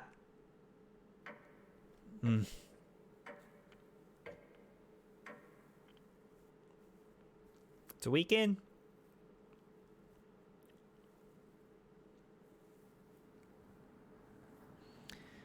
Good morning. Yeah, it doesn't look like Mariah came back. Do you think she made it to higher ground? I believe in Mariah. Me too. She'll be fine. Right, little guy? So what do we do now? Just wait? What was that? Did that glitch for anybody? Karen. How long? It's been almost a day since she left. Anatoly and Gregor look nervous. Someone needs to go look for her. No. Come, not again. Not already. We need to wait, Karen. Wait for what? The nearest town is miles and miles away. Waiting is all we can do for now. Yeah, she could be fine. Right? She could be fine. Looking for help. So it could be days before she gets back? What are we supposed to eat? Mice? I mean, we did find one. I'm sure Anatoly will agree, but we'll discuss next options when we get to it. Every waking thought is about food now. I never should have eaten that much. Karen's hands are involuntarily shaking. Gregor and Anatoly just nod in agreement. They don't even need her to elaborate. You're sure Mariah will make it back, she promised. Everyone retreats to their areas. What do you want to do today? Speak with Anatoly, Karen, or Gregor. I mean, we really haven't shown Karen any kind of respect yet, so let's go talk to Karen. Why not? We've picked everybody else at this point when we've been given the option. Hey, you don't have to lie to me. I know Mariah's not coming back. I don't know where she came up with her being the best swimmer. I guess the only one that would know would be Anatoly. Last summer, Anatoly would watch her swim from the shore. He could have been a lifeguard. Such a good swimmer. She never went under, but if she did, he would have pulled her out easily. Why would she lie about something like that? Karen seems deep in thought. Maybe it's better to leave her alone. You close the door softly. Friendship? Oh, no. Okay. This is so weird. I don't know what's happening. I can't stop thinking about that vegetable stew. That's what we had the first night, yeah. I'd be fine with the bread and jam. I'd be fine with just the strawberries. Nobody else laughs. I would kill for some vegetables right about now. Oh, I don't want to eat. I don't want to eat the chompettes. You would too. I'm gonna try to get some sleep. Good night. Good night, everybody. Good night. Potato threatened us when he mentioned being eaten. So, hello, cat. Would you like to come say hi? You coming up? Piss, piss. Piss, piss. Coming up? Are you coming up, sir? You gotta make up your mind. Okay, that's a no. Zimby, how you doing? What's up? Swarglow Parsnip? Hey, that's a good one. That's a good one. Welcome to Cooking Companions. I don't know if you were around when I played the demo the first time, but it has changed quite a bit. We're currently in a cabin in the woods with 4 people. I don't know who they are or what our relation to each other is. I don't know why we're in the cabin in the woods. We didn't bring any supplies for some reason, so we're currently starving. It's been 3 or 4 days since we've had food. We're stuck in the cabin because there's a storm. One of the 5 of us, sorry, just volunteered to go out into the storm looking for food, and she has not been seen since. There are talking vegetables. who may or may not be evil. The people that we're with may or may not be evil. The cabin that we're living in may or may not be evil. And I, the player, may or may not be evil. We don't really know what's going on. So, let's continue. You fall asleep quickly, but you only dream about desecrating a corpse. That's great. That's nice. You wake up in a cold sweat in a completely different room. Pardon? Did someone move me? Where am I? Did I sleepwalk into the kitchen? Good morning. Karen's looking worse. Will you cook for the group today? We don't have any food. What am I gonna... I don't want to click the cook option. Ugh. Potato warned us that if we tried to eat him, we would be poisoned and would die immediately. I don't want to cook him. I don't want to cook any of these people either. Alright, whatever. See what happens. What? You take out a cutlet of meat and begin to cook it in the oven? You cooked meat. Where did you get that? I don't know. You ignore Karen's question. What's that smell? Gregor finally gets off the couch. Oh no. Where did you? The three are looking at you, salivating. You take the charred meat out of the oven, cutting into small cutlets. I don't know where I got the meat. I have no idea where the meat came from. This must be still the dream, right? This has got to be still the dream. The pet thing is gone. Oh no! Martin Sugar, you're right. So he had a friendly squirrel on his shoulder, and now it's gone. Oh! Did we kill and eat it? Did we kill and eat the... They immediately grab some off the plate, chewing ferociously. You take a meat and immediately devour it. I just got another achievement. The picture is a piece of meat, and the achievement is called a downward spiral. Do you have any more of this? You explain how the meat is stored securely, hidden, so you can ration better this time. I understand. Thank you. Anatoly runs to the bathroom, puking in the toilet. You can hear him sobbing for a few minutes. This taste is... Gregor wanders off. Anatoly returns, looking choked up. I was too weak. Left you some of the meat. Don't fight this, Anatoly. Oh, right, he doesn't like to eat meat, right? He's a vegetarian or a vegan or something, so... But he's starving. He's got to keep it down. Doki Doki Piano intensifies. Really, though? This is very Doki Doki vibes, for sure. Definitely Doki Doki inspired, too. Anatoly takes a cutlet from the plate, turning his back to the group as he devours it. You can hear him crying. Finally, my focus is coming back. Going to read some of those books. Keep them occupied, okay? They really don't seem to be concerned about where the meat came from. Who do you want to talk to? I mean, Anatoly, right? Like, he just went and puked in the bathroom, so we've got to go check on him. You knock on the door first. Anatoly? You slowly open the door. Oh, boy. Oh, he's fine. Thanks for checking in on me. You ask if he still feels sick. Not anymore. I think it was a mental thing. Please don't tell me where the meat came from. The less known, the better. Yep. Okay. Thank you. The music, the victory theme is getting all messed up too. You're sure Anatoly will remember that. Alright. Back to normal. Jesus, we've got 3 hearts with him now as well. Okay. The last person we had 3 hearts with walked out into the storm and was never seen again. So. We'll have to see what happens.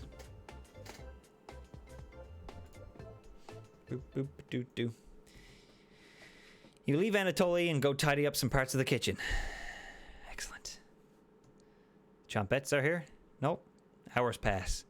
The meal gave everyone the perseverance to keep going. Eating will just make them hungrier. They're fine now, but soon they'll be begging for more. We've waited long enough. What's for dinner? You calmly explain that you want to ration the meat better this time, and there will be no dinner. Fine. I understand. I'd guess I'd rather eat tomorrow than more today. No arguments? Perfect. Whoa! Okay, they've been fading away, but now they... Okay. Everyone decides to call it an early night. You fall asleep instantly tonight. You have a strange dream. You're having dinner with a blacksmith. But he's not touching his food. The only light in the room comes from the oven. He clears his throat, stroking his beard. I can forge anything, he says. Your eye has been giving you issues lately. So you reply, forge me a new eye then. You laugh. But then the ropes come out. He ties you to your chair with a long rope to prevent you from struggling. You rip the rope apart without even trying, so the blacksmith uses a thicker rope. No turning back now. He takes a hot poker out of the coals. Holding it right in front of his face, you could see his beard and eyes watching you. He slowly brings back the poker, aiming carefully for your eye, before plunging it through your skull with a sickening crunch. The force of the blow throws you backwards a few feet. You're unable to break the ropes. You vomit all over your chest as the smell of your decimated eye floods your nostrils. The blacksmith stands over you, spitting on your body. You wake in a cold sweat. Ah! Okay, I think the pictures that are flashing up are what we're dreaming, right? That looked like a blacksmith with a poker coming at me. That's got to be what those images are. You wake up to see Gregor looking out the window. He turns to you, not smiling. Take a look out the window. Do you notice anything?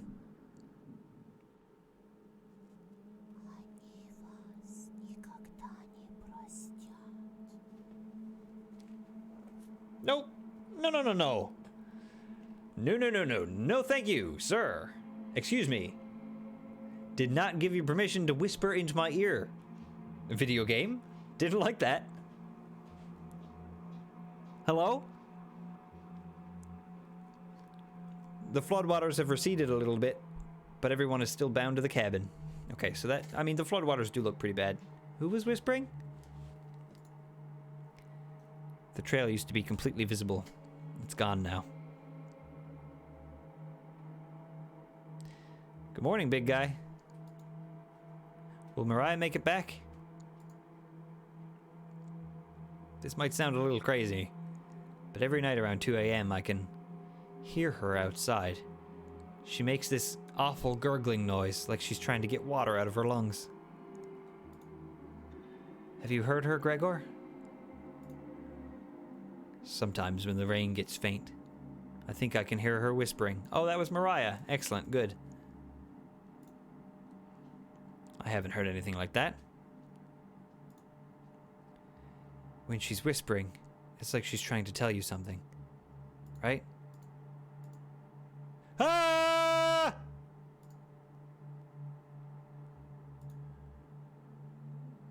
I sometimes hear her crying through the radio. But that's just a broadcast. Right? Oh, I don't like that face. I think we should have another piece of meat for breakfast. One step closer to Maria. Mariah? It's what she would have wanted. What's gotten into you, Anatoly? Okay, did we maybe not send Mariah out? Did we maybe vote to kill Mariah? And we've eaten her? And we're going crazy? Bring us another oh, I like that mouth. Looks like... These just look like buttholes. Please? He clearly doesn't have the stomach for it. I can't get the taste out of my mouth. Please help me. Anatoly. Gregor looks pained at Anatoly's words. I think he's right. Please bring us more of that meat. You grab some of the meat from your secret hiding place. You cut it into squares, adding it to the boiling cauldron of water. It will taste bland without any seasoning, but you need to serve it up right away. What's taking so long? Boil it faster. It looks almost done. Patience. It's finally finished. You serve the meat in bowls. Cool. Gregor drinks the broth first before swallowing the chunks whole, like a duck does when eating bread. Anatoly creates ripples in the broth using his spoon. He isn't eating. I mean, Gregor, listen, if we're actually eating her right now, that's pretty fucked up, right? You shouldn't enjoy the person broth. I'm sorry about earlier, everyone. I don't know what overtook me. Mariah. Anatoly begins to weep. You look over at Karen. You didn't notice her even start to eat. There's just an empty bowl now.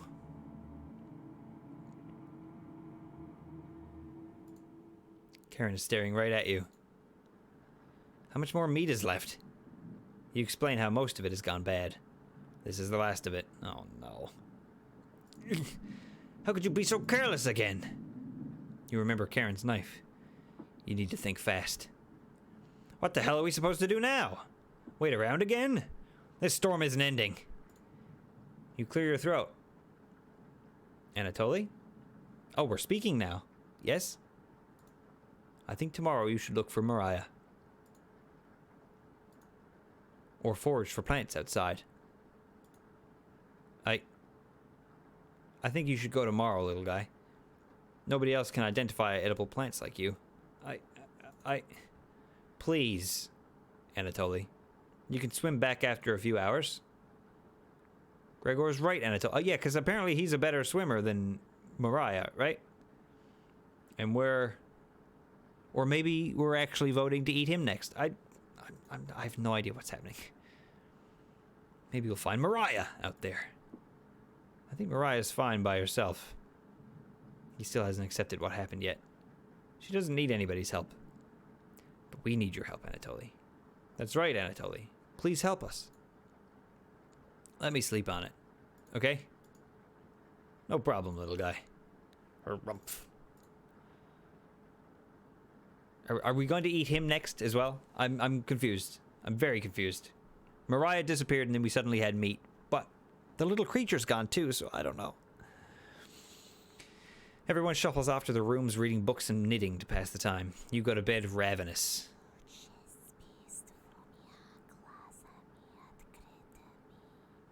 Mariah.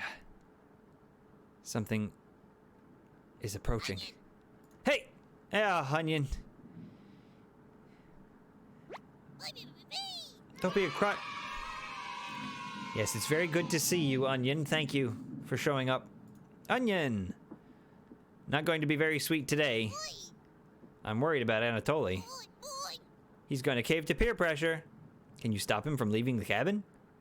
You don't answer, Onion. Please? Don't you trust me? You shake your head. Got a fun factoid for you. Did you know that leaving out an unpeeled onion in your room absorbs bacteria? It will help prevent colds and ward off viruses. That was a lie. The fun factoid of that myth, people actually believed it in the 1500s. How embarrassing. Who would believe that? There even was a doctor in 1919 who caused a surge of people believing it. Anyways, you know what smells like a raw onion left in a room? You! It's been a while since your last bath, right? You can't remember. Could smell you before I even came into the room. Yikes. That's a bit rude, Onion, actually. We've been trapped in this cabin, starving to death. Can you please just, like, not insult me? So can you stop Anatoly from leaving? I know he has cabin fever, but this is ridiculous. It's going to be impossible to stop a grown man from leaving. Please. We don't need another one stalking the hallways. Tapping on the windows, crying through the radio. You have the sudden urge to scream. Why do you think I've been using the mouse holes to get around? Scared to death that I'll run into her. Don't make me tattle a cabbage about you. She could be as mean as potato if you get on her bad side. He just moved, right? You saw him move? Just kidding. She's great. Anyways, when the time comes, just tell Anatoly you care about him and don't want him to leave. even if it's for me, okay? You can trust me. Now, if you excuse me, I need to work on some new ice skates. They're made of butter slices. So I'll get to skate around the frying pan tomorrow. Later! Okay. Hey, buddy. Hi. You wanna come up? Come up. Oh. Come on. Sit down. We're playing a spooky game about vegetables. Did you know? Your mind finally manages to forget. Oh, I didn't press anything. I think the space bar got pressed. You fall asleep again. Still ravenous. Buddy, it's been 10 days. It's been 10 days. You have a strange dream. A fox is collecting payment in your living room. You despise him, so you put 2 dogs at the bottom of a sack, then add 6 chickens on top. The fox smiles at you and leaves. At some point in his journey, the fox will eventually open the sack, and the dogs tear the fox in half. Filled with such loathing for the fox, you gave him the only things you had for food. All of those chickens. Literally, what is happening? I don't know. As the snow piles up outside, you begin to eat what you can find. Pillowcases, candles, leather. One day you wake up and you have nothing left to eat.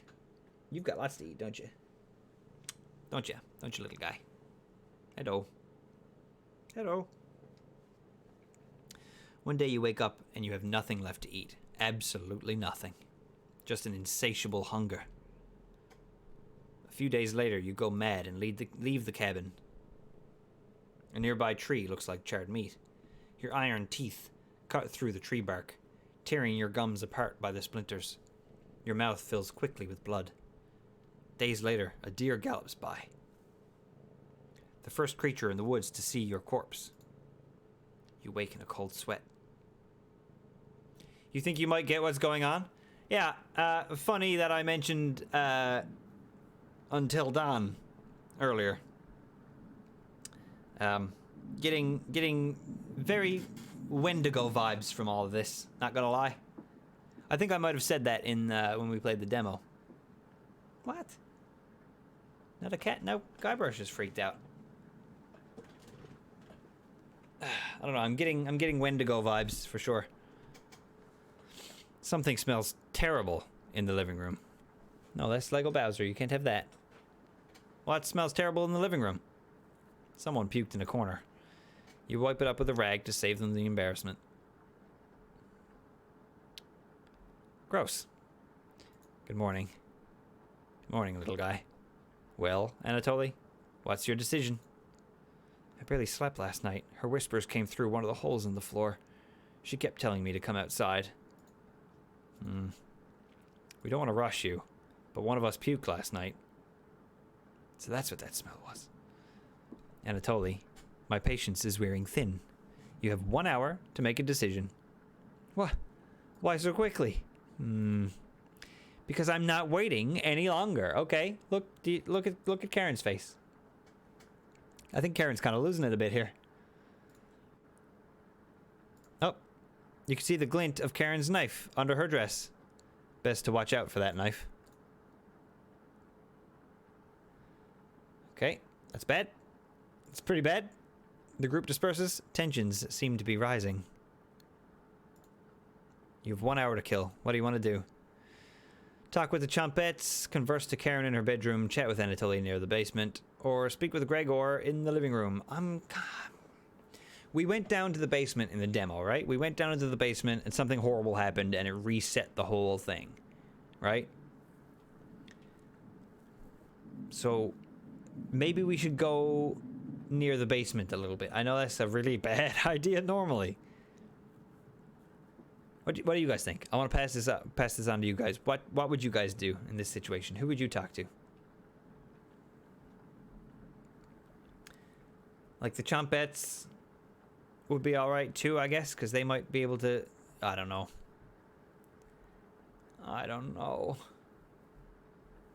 Let's go to the basement. I'm gonna go to the basement. See what happens.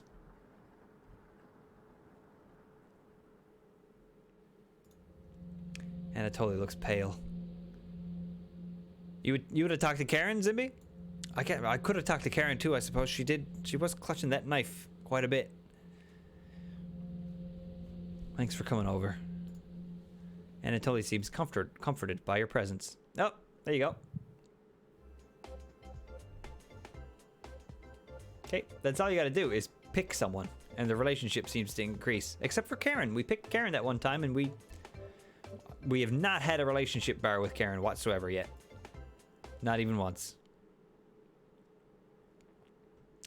Gregor told me he's heard Mariah. I'm sure Karen isn't being honest with me. Have you checked out the basement door closely? Every so often, I can see her peeking out at me through the holes. I really don't want to drown outside. But at least I won't have her tormenting me anymore. Karen kills you and there's no cook? I mean, there you go. If you kill me, no one's there to cook the people meat. Seems to be some stutter on your end. There very well could be, my computer is just not doing okay anymore.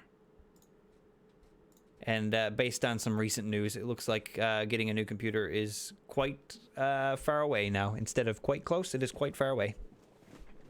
Unfortunately. I hope it's not too bad, though. I hope it's not ruining it for anybody.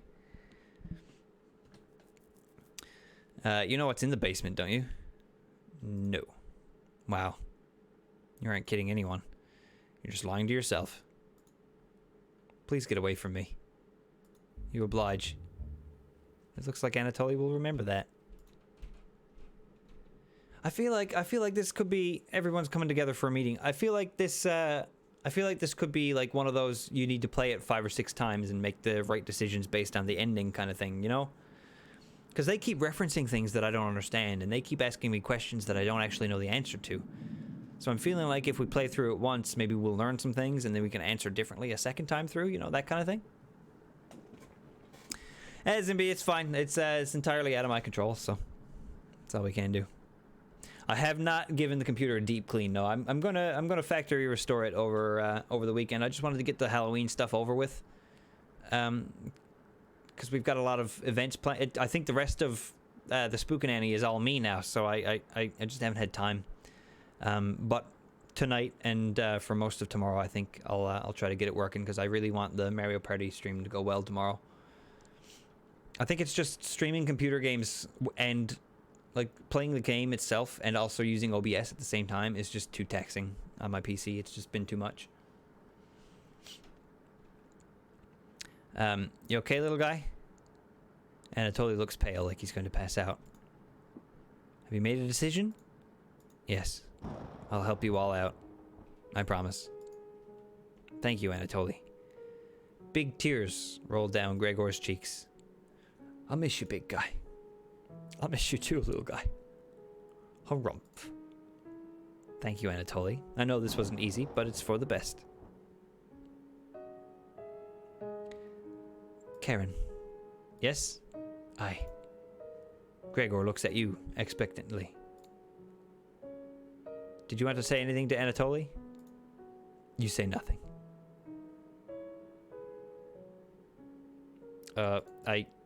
Goodbye, Anatoly. Goodbye, everyone. Good luck, little guy. Anatoly has left the cabin.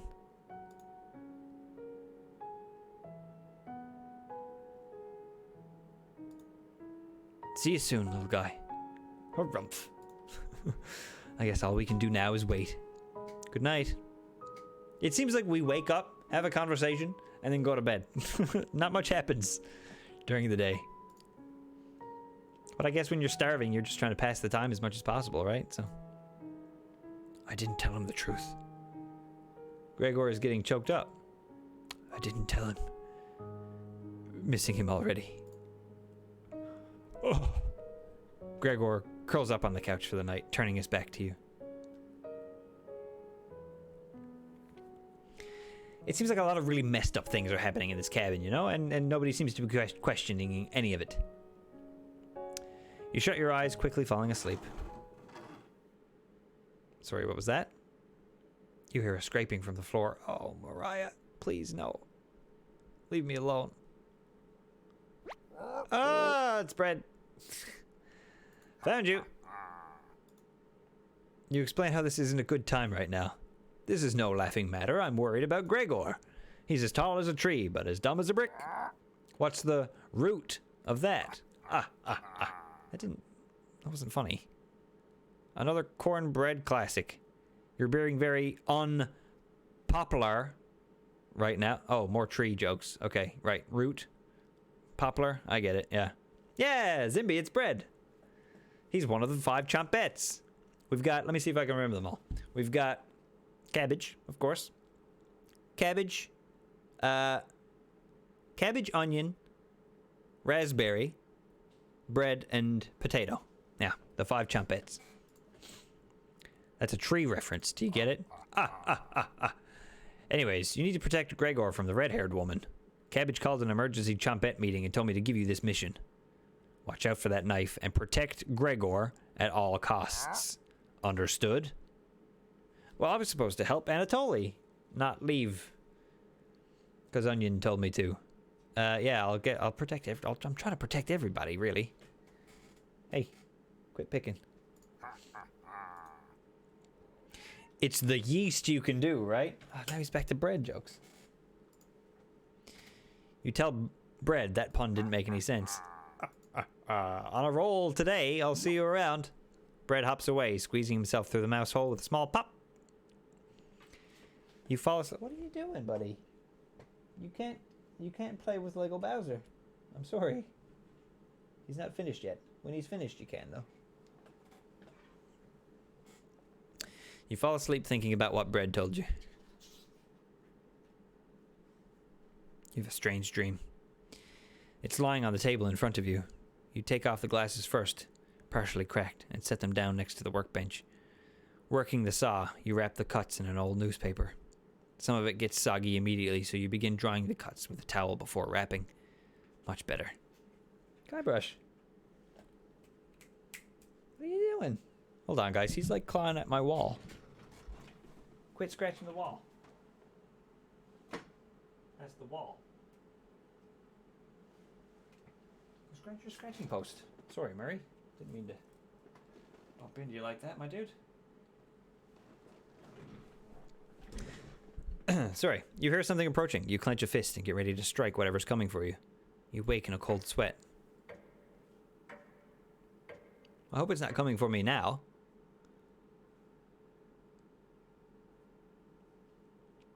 Like in the real world. Okay. You wake in a completely different place. Did you sleepwalk? Or... Yeah, okay. I think we're killing the people. I think that's what's happening. Mariah didn't go out. We killed her. Anatoly didn't go out. We just killed him. And we're eating him. That's what's happening. Everybody's still asleep. This would be a nice surprise. You can't just keep finding meat, like, and not explaining it. You decide you cook breakfast for everyone, cutting each slice fairly thin. You brown each side in the oven. I should also point out, too, guys, that when the text comes up, it is, like, not coming up smoothly. You know what I mean? It is kind of glitching on the screen sometimes. So, we may not be having stream issues after all, if that's all that's happening. The smell is unique. Karen runs into the kitchen. What is that smell? Give it to me, now. You don't argue. Karen grabs a cutlet, burning her hands before bringing it to her mouth. Ah! She hungrily devours it, barely chewing. She grabs another cutlet off the plate and eats it. You thought she was concerned with rationing. Gregor wakes up from the couch and heads into the kitchen. Oh God. Already? Gregor looks conflicted, but he succumbs to the hunger. They always do. Gregor eats his food in a few bites, carefully grabbing a second cutlet. The tears start streaming down his face, but he doesn't make a sound. Yeah, they're clearly eating Anatoly, right? You join them in the meal, quickly consuming the meat on the table. Like, you see that? That was in-game, right? That's not my computer.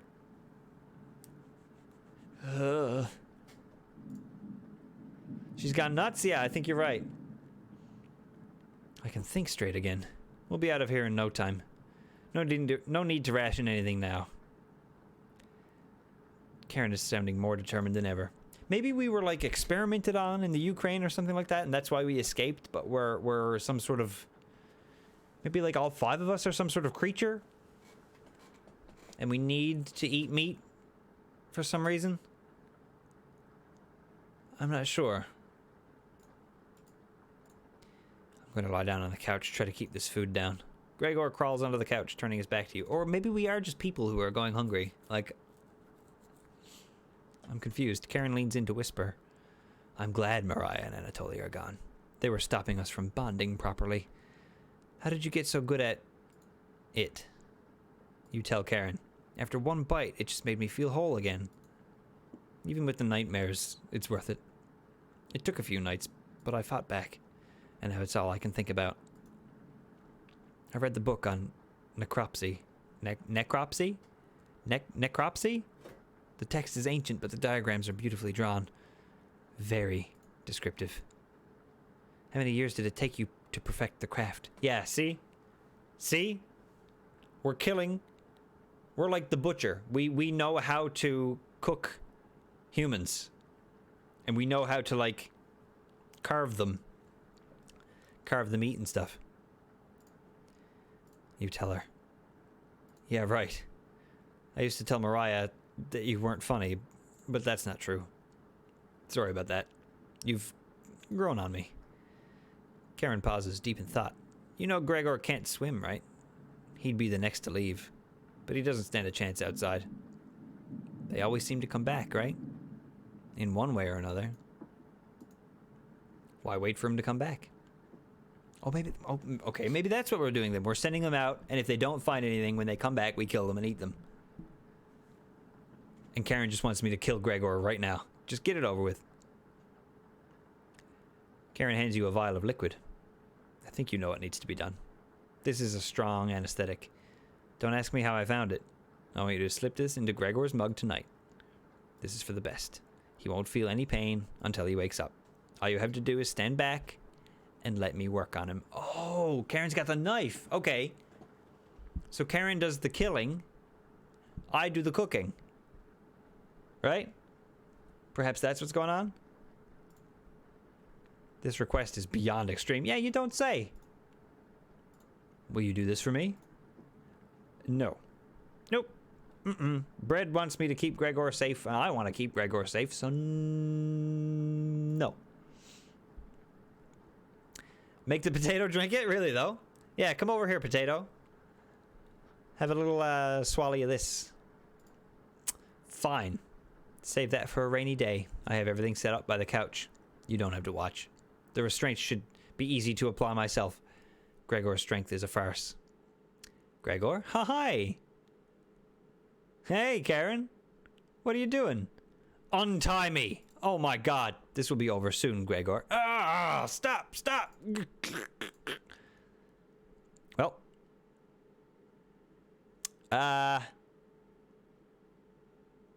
Gregor has turned silent. I think we might have... You leave her alone. Going into the bedroom and crawling into the bed Anatoly slept in. You fall asleep almost instantly. Yeah. I'm starting to think potato isn't real. The chompettes, I don't think, are real. At all. Wake up, sleepyhead. Hi there, Karen. I remember her getting really close to us in the demo as well. You were having a nightmare. And Mariah is clearly in the background there. Don't like that. Thanks. Thanks for letting me practice last night. I think I did a great job. Made us all some breakfast this morning to celebrate. Breakfast? With what? That's a surprise. Hey, Playo, how's it going? Things have escalated. It's quite terrifying. Gregor already finished his. Took a few hours, but he caved. Come on, let me show you. You get out of bed and head to the living room. I don't want Oh, God. Oh, no. Oh, no. Jesus Christ. Oh, boy. Oh, boy. Oh, dear. Yeah, you don't think he protested slightly. Just a teensy bit. He's a little weak from the blood loss, but don't worry. Bandaged him up like a field medic. What is it, Gregor? Where are my... God, you're stupid. Maybe if you spent as much time reading books as chopping wood, you would have noticed the pages I was bookmarking in the necropsy book. Is it necropsy or necropsy? Necrospy? I don't know. What are you talking about? Do I have to spell it out for you? You can't swim. How are you supposed to help us out when you'd immediately drown? You'd sink like a dog. What? I put some of your limbs away for safekeeping. That leg was pretty tasty, huh? Oh, he didn't put two and two together? How's that for a big breakfast? And don't try to crawl away. If you leave this couch, I'll end you. I don't want any of it to go bad, so we'll have to eat that fresh arm when everything else is gone. Okay, so maybe I'm not the cook then. Maybe Karen is just killing and eating everybody. I still have no idea what's going on. Game Nut, I think you're right. I don't think the chompets are real. I think they're just in our head because we've gone mad or something. Speaking of which, going to start cooking another chunk. I'll leave you two alone to chat. This has gone too far. Hey, all I wanted to do was keep everyone alive and together, but I failed at that. Are you disappointed in me? No. Thank you. That means a lot to me. Growing up, nobody had to tell me to be big and strong. It just happened naturally. My mother always made sure I never went hungry. Seconds, thirds, fourths, and yet I complained my belly was not full. One day on my way home from school, I was walking by the town inn and smelled something amazing coming right out of the pile of trash. I dug through it and discovered a bag. They threw a meal that was fresh out of the oven for some reason. At least, that's what I thought. I became ill with food poisoning. I became ill with food poisoning. I hugged the toilet and cried for hours. My brother, why can't I speak? My brother mubbed my back and told me I had rude poisoning, and eventually carried me to bed. I learned nothing from that experience. Like everywhere else, I was just here for the food. I'll never get this foul taste out of my mouth. She's going to keep eating me. I'm sorry. Getting too lightheaded to hold a good conversation. She's going to torture me again. You know that, right? Yeah, I know. Gregor grows a little more pale. Can you cover me with a blanket? I've never been this cold. This cabin, it chills me to the bone. Or what's left of them. Please, consider it my dying wish. Well, duh. Yeah, put a blanket on him. Jesus Christ. Can someone make "I became ill with food poisoning" a quote? Yes, please quote that. A quote or a clip or both. Because I still do need more clips for the end of the year clip highlight special thing that we do. Much warmer now. Watch out for that knife, okay? Gregor begins to look at peace.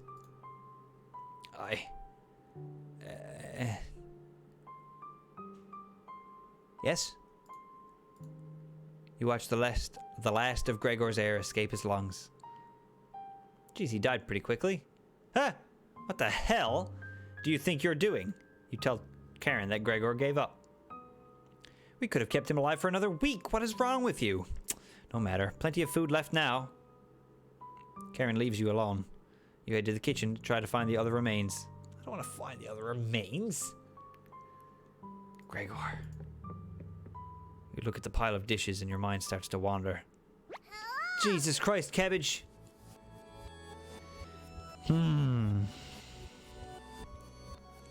Let's play hide and seek. I mean, don't really want to. There's 5 of us to find. Can you find all of us? The red-haired woman should know where the basement key is, and I bet one of us is hiding down there. She's whittling something in the rocking chair right now, so watch out for that knife. Probably best to avoid the knife. Wait. Isn't that your knife? Why did you let her have it? I don't know. As the leader of the Chompettes, it's important you find all of us. So please don't forget any of us. Good luck. Cabbage rolls away and tries to hide. Why would Cabbage want to play hide and seek right now? You've been neglecting the Chompettes lately. Can't hurt to play along with them, right? You go talk to Karen in the living room. Yeah, this is this was all part of the demo as well. She's not whittling anything. She's just slicing away at a block of wood, just using her knife. Oh boy. Gregor's remains have been stored for safekeeping.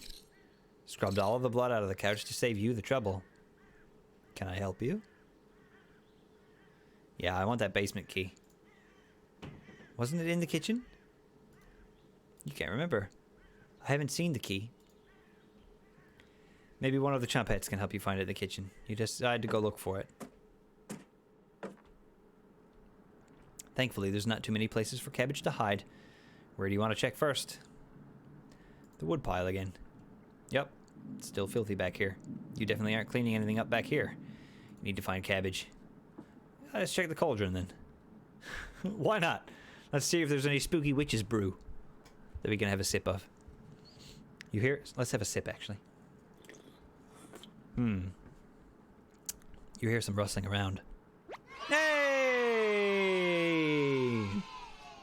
Found her! She always picks the same hiding spot. Cabbage! How's it going, Cabbage? You found me! Well done! As leader of the Chompettes, getting through mouse holes is a chore. Cabbage. Can't find any Chompettes to push me through. So I guess you'll have to help me out. Cabbage has joined the party. Alright, cool. 4 Chompettes to go. What's next? Glad you asked. Keep it up. You'll be a member of the Chompettes in no time. You asked Cabbage about the basement key. Cabbage! Did you forget again? It's right in that nasty oven. There's nothing but a big pile of ashes in the oven. You found the basement key. There it is. What? That's to the room where we found Potato. Check behind the cauldron for the other one. You got the basement entrance key. Let's go find Onion. He's hiding in the bedroom. She's making hide and seek far too easy. Chompettes, find Onion. Cabbage rolls down the hallway. Can't hurt to find Onion, right? I guess. I'm just along for the ride at this point. Yeah. Hi, Onion. Don't be a crybaby, it's just me. Onion! Onion has always been my favorite. I just want to put that out there. I love Onion so much. Even if he wants to eat me or kill me or whatever, Onion is the best. Today, I'm sweet as sugarcane. Honest? Wow, your breath stinks. Drenched head to toe in sweat, too. Could smell you coming a mile away. Gross. He does always make fun of how we smell, though. That's pretty rude. Were you scared of the red-haired woman or something? You tell Onion the truth. Whoa! Sounds like I missed some messed up stuff. You get a pass. I'm sorry to hear about Mariah and Anatoly and Gregor. But yikes! That's 3 people gone in less than a month. Not as bad as 5 people in one night, though. Right? Why do you bring that up, Onion? I would probably lose my lunch if I had to see that again. Anyway, yeah, we've all got flaws. Hey, yeah, listen, you're an onion. I'm stinky. Onions are also stinky. So, suck it, Onion. Didn't mean to be rude. I got your back. Oh, thank goodness. Onion has joined the party. Hello. Thank you for coming back. Okay, I think my game is stuttering. I thought that was like an aesthetic for the game, but I don't think so. Because Cabbage just stuttered a bit when he came in. Again, I am sorry for that, guys. Hopefully it's smooth enough. Glad to have you join us, Onion. No problem. There's nothing else to do today. That's not true. I heard Bread making noise in the living room. You know how loud he can get. Cabbage! Bread? The one and only. Chompettes! Hell! Let's move out. Your party is quickly expanding. 3 Chompettes left. You're getting a terrible headache. And your face is feeling numb. And your legs aren't moving. Oh well. You do some timed breathing exercises for a few minutes. That seemed to help. You suddenly feel a second wind coming on. Time to get that bread. Hey! Doc said that to me earlier. On Twitter. Did he know? Did he know what was going on? You proudly strut up the living room, happy to be alive. I usually do that, yeah. Bread. You hear Bread come out of the mouse hole. He's taking his sweet time. Hi, Bread. Everyone's secretly favorite chompette, Bread. Don't you low for me? My cousin Cornbread taught me that one. He has hundreds, no thousands of terrible puns. He's my role model. So what do you need? You tell Bread about gathering the chompettes together. That's a pretty crummy idea. Remember what happened last time? With Potato? I mean, we all chose to be in that drawer, but this... You're going against the whole grain here. Was there something under the floorboard? Did I miss it? In the bedroom? Oh, no. Oh, I totally missed it. Playo, thank you for the lurk. Appreciate it. The last time we were together, the 5 of us together, we were just talking to each other in the drawer. What happened to Potato? Do you really think we want to go back downstairs? Cabbage! Bread, we need your help finding Potato. Missed you, big guy. Come help. I would never let the chompettes down. No need to pass my culinary quiz. I'm coming with you. Bread has joined the party. Yeah, didn't we have to do a quiz for him or something? I feel like we had to work harder to find the chompettes in the demo. That's great, Bread. Glad to have you on board, Bread. Of course. Wait. Are you drooling? Uh-oh. At the very, very end, there was like a glint in the shadows. Oh, good. Love that. We'll pay attention to this scene a bit more as it goes on. Are you thinking of eating us? You accidentally lick your lips. Snap out of it. You already ate. We're no good for that. You glutton. Oh, what is happening here? Oh, we must have passed out. Holy cow, get them up. It's so heavy.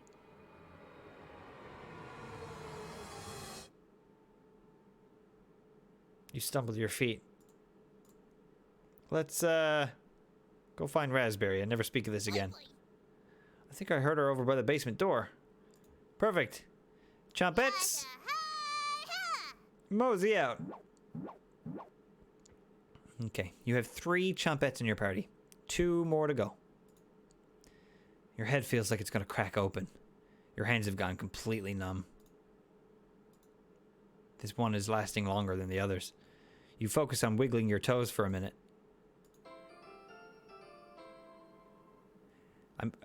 Good. We didn't pass out cold on the floor. Great. Great. 2 more to go. You go check out the basement door. Where is she? You feel a chill running up your spine. Goosebumps are all over your body. Oh! Okay, she's here. The birds outside turn silent. You could hear a pin drop. Oh, you can almost hear her breathing. You feel the sudden urge to scream. You can't sneak up on me. Don't ever try that again.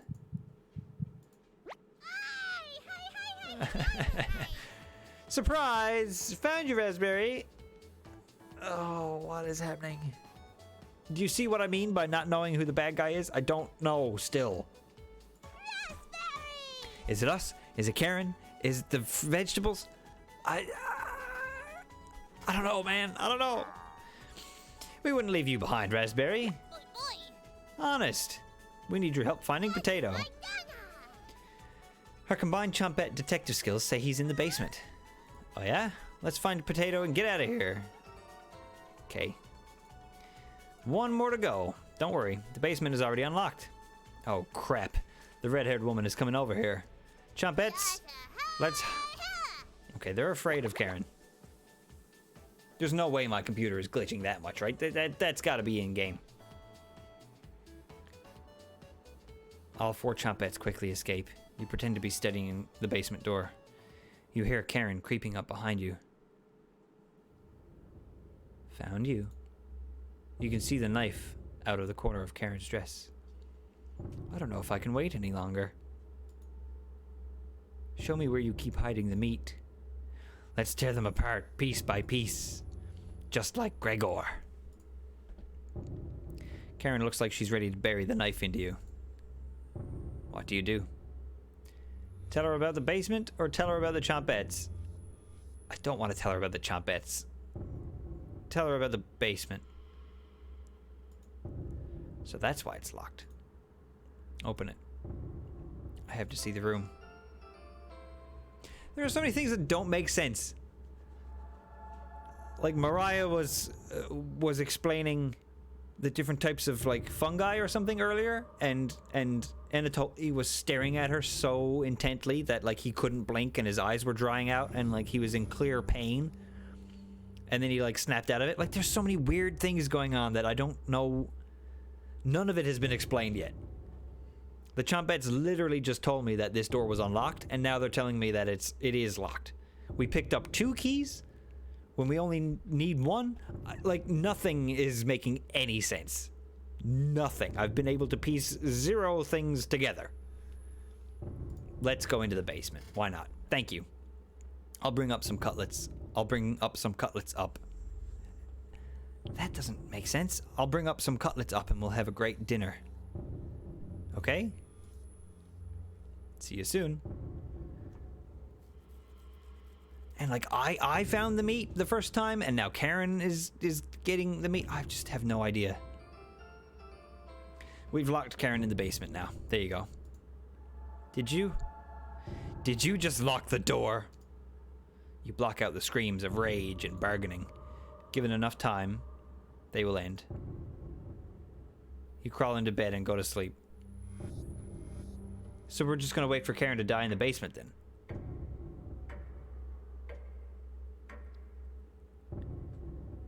I have no idea. You slept in today. The pounding has completely stopped. You really need to go to the bathroom. You decide to open your eyes. Already in the bathroom. You must have slept-walked to the bathroom last night. The glow of the candle is oddly comforting. It just got blown out. The candle blew out. And the door is locked. You find a flashlight in the corner of the bathroom and turn it on. What? A tutorial? This 2.5 hours in? You're in the dark, but you're not alone. Click on objects around the bathroom to get more information, or find hidden clues. If you're stuck, just wait a little bit to see the glint of objects to inspect around the bathroom. I don't want to move around and search the room. Oh my god. Hello? Cabbage. Ah! Cabbage! Hello. Hi, Cabbage. Jesus Christ. Are you locked in the bathroom again? You tell her about the candle being blown out. Maybe you just need to try wiggling it a little bit.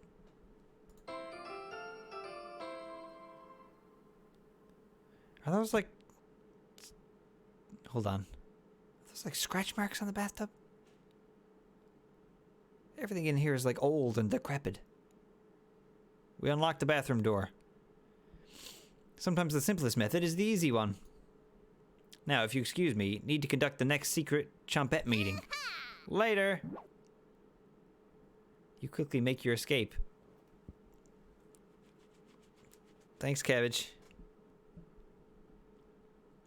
Getting locked in the bathroom is enough excitement for one day. Chris, is this where the flash came from? Like right here? Or like over here? What is this? Is this like spilled ink? Like an empty bird cage? I don't know, man. I don't know, man.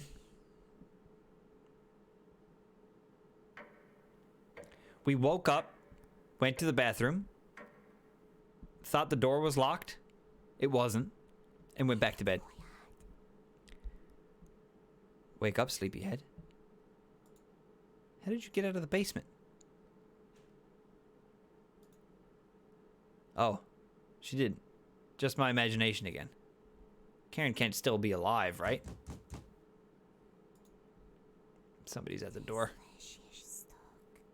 You grip the doorknob tightly, getting ready for what's next. Oh! Hey! Gregor! How you doing, pal? I can't be the real Gregor. You determine the hunt has officially begun. And is that normal? Some spirits move on immediately, others linger.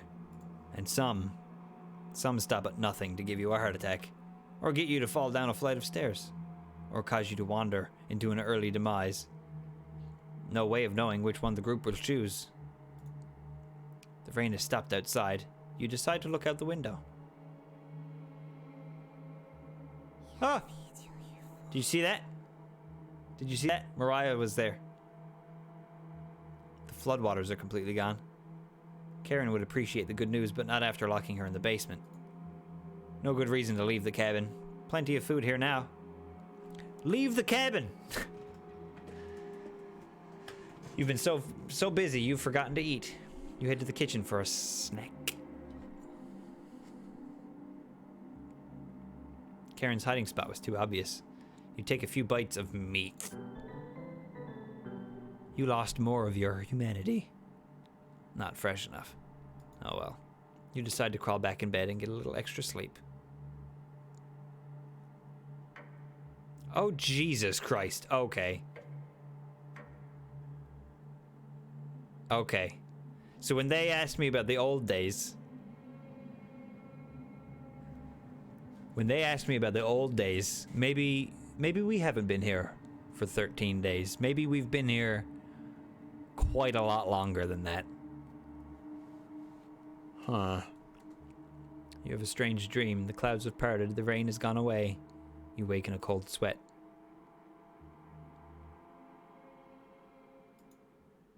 Is this another trick? Or... Good morning? She's still sticking around. You head to the kitchen to get breakfast. Your food is gone. That noise was coming from the living room. Anatoly? Nobody's here. Some deep scratches are dug into the wood by the couch. Something is approaching. What's making that noise? It sounded like it was coming from the basement door. You go over to investigate. We keep being told so many things, and then they just like blow it off, and then they're like, nah, that's fine. Like, what? What is happening? A cold wind is blowing through the door. You get goosebumps all over your arms. Is this, ah! You wake in a cold sweat.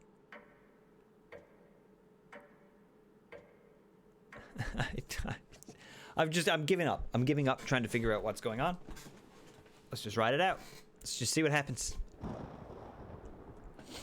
It's raining again. They're taunting you with dreams of a sunny day.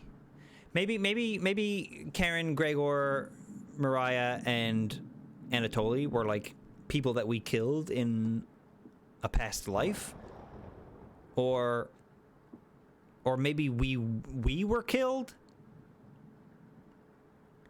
and this is just us passing into the afterlife or something. Because he keeps mentioning that it's taking them a while, you know? You get out of bed and head to the living room. You can still smell Gregor here. Should you have intervened with Karen? Yes. It probably wouldn't have changed the outcome. It also might have led to your death. Okay. Good point. Fair. The couch is still comfortable, even after Gregor imprinted on it. You decided to take a nap, which quickly turns into a sleep. The day is just going by like mad now. Oh yeah, speculate all you like. Help me. Help me try to freaking get an idea of what might be happening here.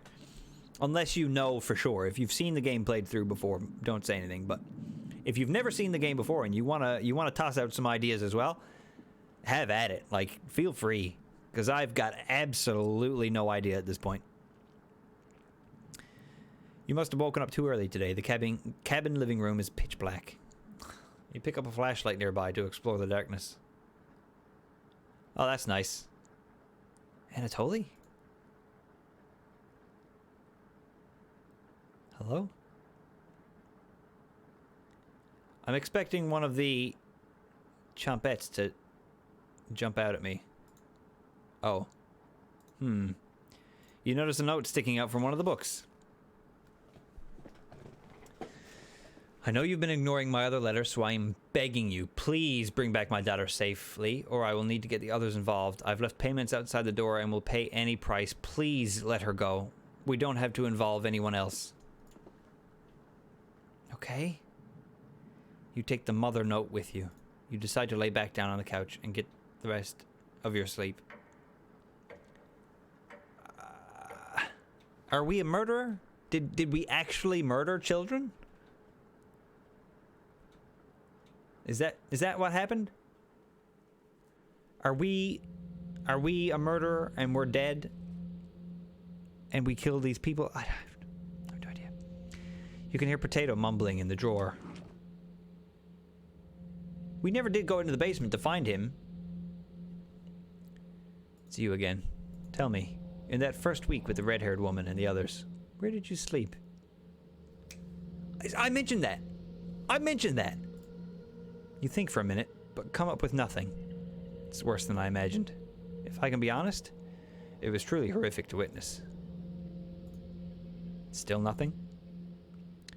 You would routinely collapse in the middle of the hallway, sleepwalking into walls, or worse, going down into the basement. I can't believe you haven't broken your neck on those stairs yet. You seem to survive almost anything. Do I have that right?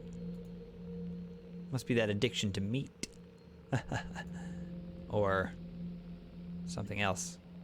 Would you share that secret with me? Yes. You tell Potato the secret. Damn it. I want to know the secret. I think we're some kind of monster who is killed for eons. That's what the nightmares are. Our sleepwalking is that side getting loose, and the chompettes are figments of each person talking to you, and Potato is you. Okay, yeah, I could see that. Bread was very much like Gregor. Bread kept making tree jokes, and they kept talking about how Gregor would chop down trees and stuff like that. So that could be right. Cabbage could possibly be Karen. I'm living longer than expected already, but this is good information to take with me. Thank you. Was that the right thing to tell Potato? It's a delight to watch you fall apart. What does the red-haired woman have in store for you? You haven't thought about Karen in a while. How many days has she been down there? You do realize she's probably been feasting on the three. She'll be much stronger than the last time you saw her. Go downstairs. Put an end to this. Not for the chompettes. Just for me. You head for the basement door. You quickly do the math in your head and determine Karen will be dead in the basement. It's been enough days, right? You open the door and prepare for the worst. You go down into the basement in... the demo. And it was not a fun time. So... it's just a staircase. Nothing to be scared of.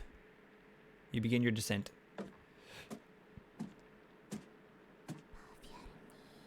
Something is approaching. What is it? What is it? I don't like it.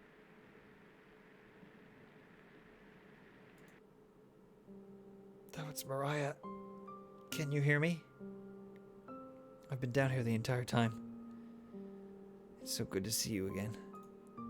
This is false. This is false comfort. There's plenty of bread down here. Why aren't you saying anything?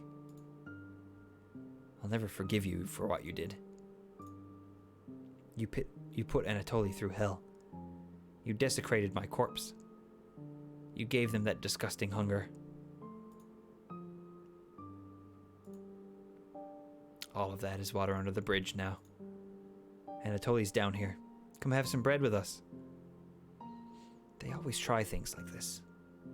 Their anger, concentrated near their grave, leads to tricks and traps. Yeah, so maybe we are some sort of monster that kills people, and we're used to having to deal with their ghosts afterwards or something.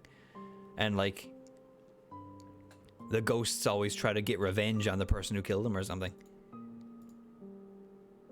You're not falling for this one. Why aren't you listening to me? There's bread down here, loaves of it.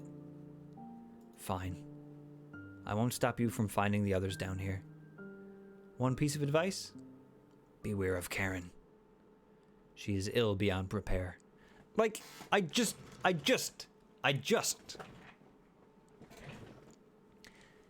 They just keep throwing everything at me. Every which way. Is Karen dead? Is Mariah dead? Is Anatoly dead? Did I feed them to each other? Did I... Gregor will try to talk you out of reaching the room. Anatoly will try to talk you into leaving the cabin. And Karen will rip the flesh from your bones. We'll talk again. You feel Mariah leaving the staircase. You go deeper into the abyss. Raspberry being all cagey around you and having you make sure you don't sneak up on her or anything. I mean, yeah. The walls down here, they're dirt and soot. Oh, something is approaching.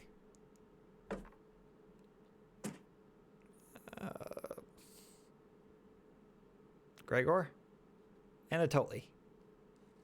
Hello? Gregor. I'm glad I found you. The rain outside has stopped. Did you hear that knocking? Another trap.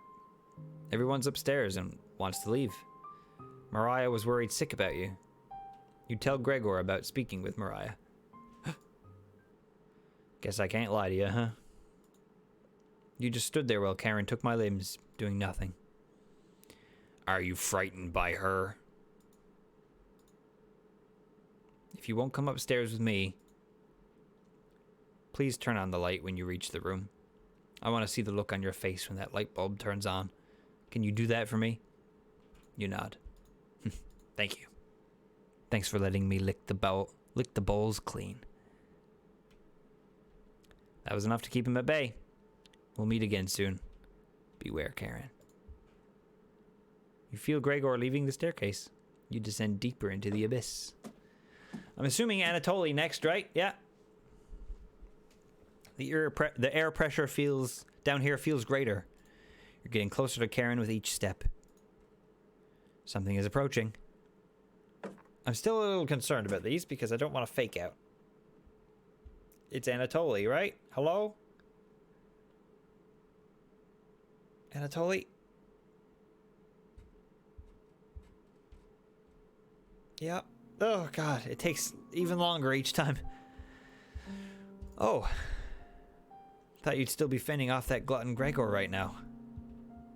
And like they all, sometimes they love each other, sometimes they hate each other. I'm so confused.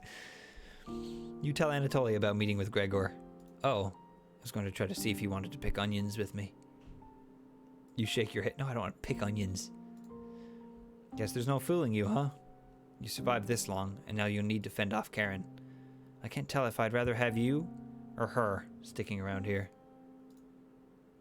You ask Anatoly where Karen is. Maybe myself and Karen were both evil this whole time, and that's why I couldn't like get like a relationship bar with Karen, because we're both like evil monsters or something. I don't know. She's just below us, waiting to devour you. Karen's been practicing on her butchering again. Maybe she'll start with your arms? Down here, the whispers have told me about you. I can't even believe some of the things you've done. Worse than any war crime. So many whispers about those sorts of things. So many whispers down here. It ends at the bottom. Karen might be alive down here, but you won't be. See you again soon. You feel Anatoly leaving the staircase. You grit your teeth and keep going. Your feet finally hit solid ground in the basement. I think Karen turned evil from giving her the meat like a Wendigo. Yeah. That would make sense. So I've been evil for a very, very long time, and fed Mariah to the three of the others, which is why Anatoly got sick, because they knew. Because I think Gregor started to turn as well, but Karen got to him first. So your feet finally hit solid ground in the basement. Something doesn't feel right. You feel... Marie? Okay. You feel around the wall blindly and locate the light switch.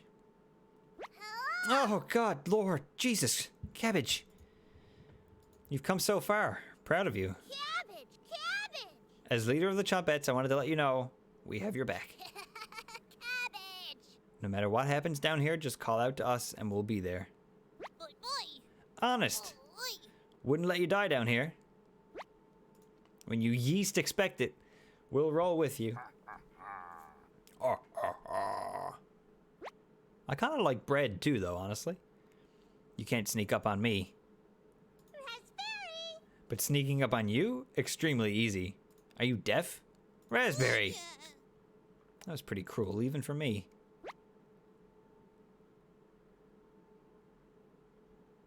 Your ears have so much dirt in them, they could probably grow potatoes. Brad liked that one. We'll have to work on those jokes, Potato. Sure. Weren't you hiding in the basement room? Circumstances have changed. I wouldn't miss a killing for the world. Just remember, down here, you can call on us. We'll help you out in a bind. And if you get lost down here later, please avoid the room where it happened. I can't speak for the others, but I'd like to forget what happened there. Karen slowly walks out and Megalovania starts playing. Yeah. Everything, we turn on the light switch and nothing happens. And then out of nowhere, like just this blue flaming light appears. And then you hear Karen say, "You came into the basement. I think you're going to have a bad time." That'd be great. That would win Game of the Year then, if that happened. I don't think we'll ever forget that, Potato. But thank you for coming along with us. I wouldn't call it a change of heart because you really never had one, Potato. You should have rotted down here. But I'm glad you're here to help. Wish I had a joke here, but what you did was no joking matter. That's enough. Chompettes! Let's help out. The Chompettes get in position behind you, ready for what's next. You feel around the wall blindly and locate the light switch. Took you long enough. Oh, there she is. Whoa! Oh no! Chris! It's a we're in a goddamn battle. Let's end this. Should have kept the door locked. I'm Chompettes right away, please. Hey, as leader of the Chompettes, can't leave you hanging. All of us are ready to help you out here. I see you've ignored my warning to watch out for that knife. Please survive this fight. We want to play hide and seek again. Chompettes, help out. Yes, Skitter. Cabbage has filled me with hope. You gained 5 HP. Karen lunges at you. Oh, son of a bitch. She moves quite a lot faster than I started. You started to bleed. Are you talking to yourself again? Karen laughs at you. Won't be burying you. I mean, we're gonna attack her then. You try throwing a punch. Karen easily dodges it. Looks like Karen is plotting her next attack. Well, let's dodge it then. Ah! Ah! Ow! The cut is deep. This will need to be treated if you make it out of this alive. Karen catches her breath. Should have kept the door locked. I don't know what else to do. The Chompettes again? Hey, it's me!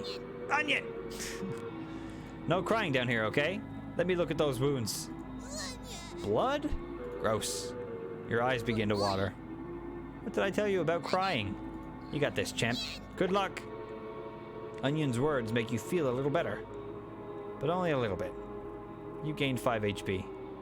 Karen lunges at you. Ow! You started to bleed again. Licks her lips. Will you fit in the cauldron? I don't really care who dies down here. You're both pretty awful. Good luck. Potato's words cut pretty deep. It does make you feel a little better, though. You gained 5 HP. We're gonna die. This was an ideal time to talk to the Chompettes. Karen looks confused, though. You don't say. We'll try to attack again, I guess. You attack Karen with a lunge. Oh, we got her. Oh, God, we barely did any damage. Should have kept the door locked. Attack again, I guess. Oh! I like how she blinked. Oh, dear God. Okay.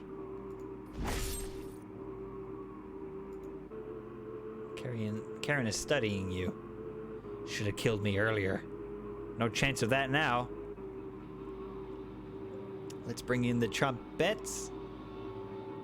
I'm secretly everybody's favorite Chompette.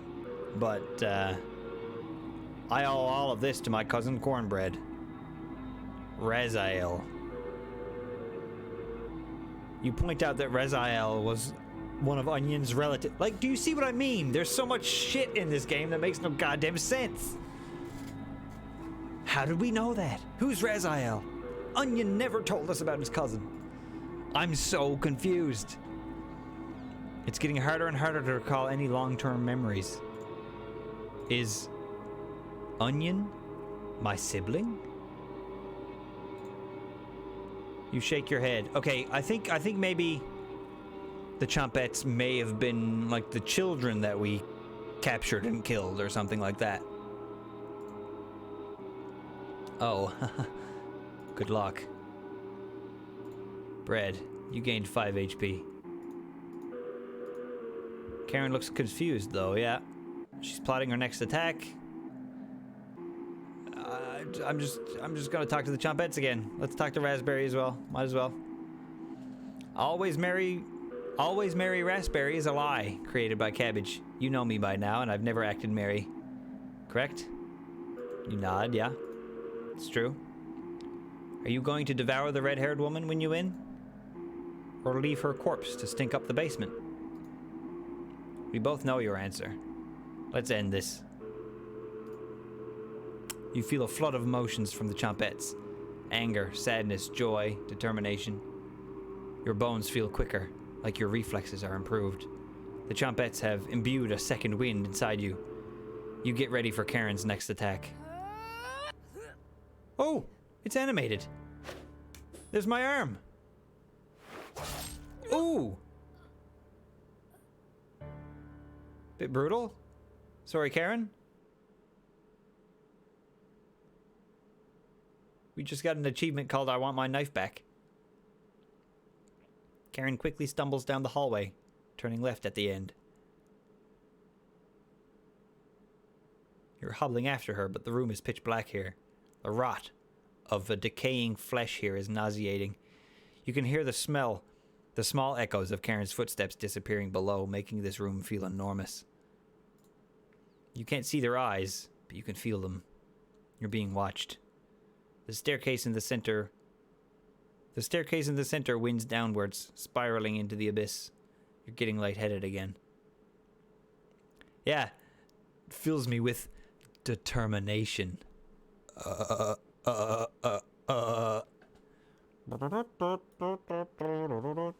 Gravity almost gets the best of you a few times as you work your way down the bottom. Your shoes stick to the floor when you've reached the bottom. The smell of mildew and something rotten makes you gag. You can barely make out the outlines of door frames in each direction. You head east, opening the door. You feel Karen's presence close by. Ooh, that's not what Karen looked like a minute ago. It's Mariah, Anatoly, and Gregor. Not looking the best, not gonna lie. Back together again. Drowned and dissected. The butcher of hope has returned. Oh, okay, so we sent Mariah out into the storm. She drowned. We went and found her, cut her up and ate her. Same with Anatoly. We sent him out to drown, knowing that they weren't going to survive, and then cut them up and ate them. And Gregor didn't know how to swim, so he was never going to leave the cabin. So that's why Karen killed him there. Where's Karen? Lost in the abyss. Her rage blinds her. Ravenous. Completely ravenous. She will never be able to move on. Bound to this cabin by you, she will never escape. Chris, I think you might have hit the nail on the head with that. Those that die in the cabin are bound to different rules. Fleeing west did nothing. Victims will always gravitate to this cabin. Always find a way to you. You wretch. You abomination.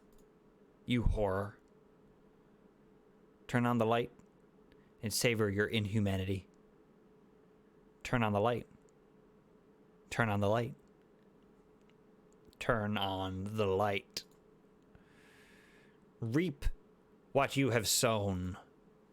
Oh, God.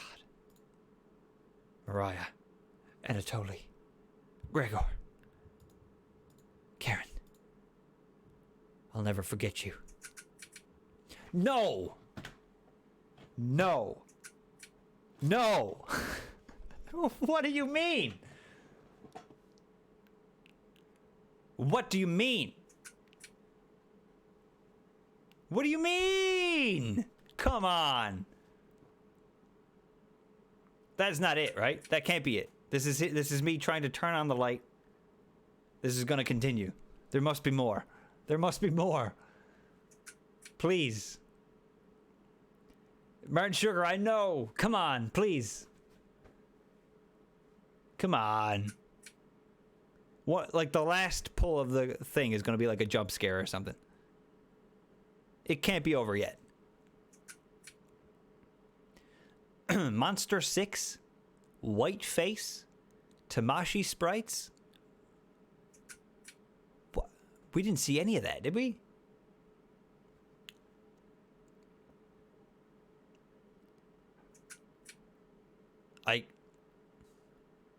Did the game tell us enough to... Am I just stupid and I don't know what just happened? Am I dumb? Like a Dumbo? Like an elephant? A flying elephant man? Every day I imagine a world, a future where I can be with you. Great song. God, like what? I'm just waiting now.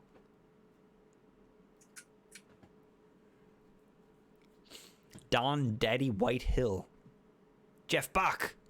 Monkey See, Monkey Do. I'm just looking at the names now. Tara Chokehold Douglas. Sounds like a fun person. Yub. Cool. How you doing, Yub? Stephen King. Markiplier. Nice. And you. Okay. I think Karen ran into the meat storage and she wanted the light on to finish it. So did she kill us?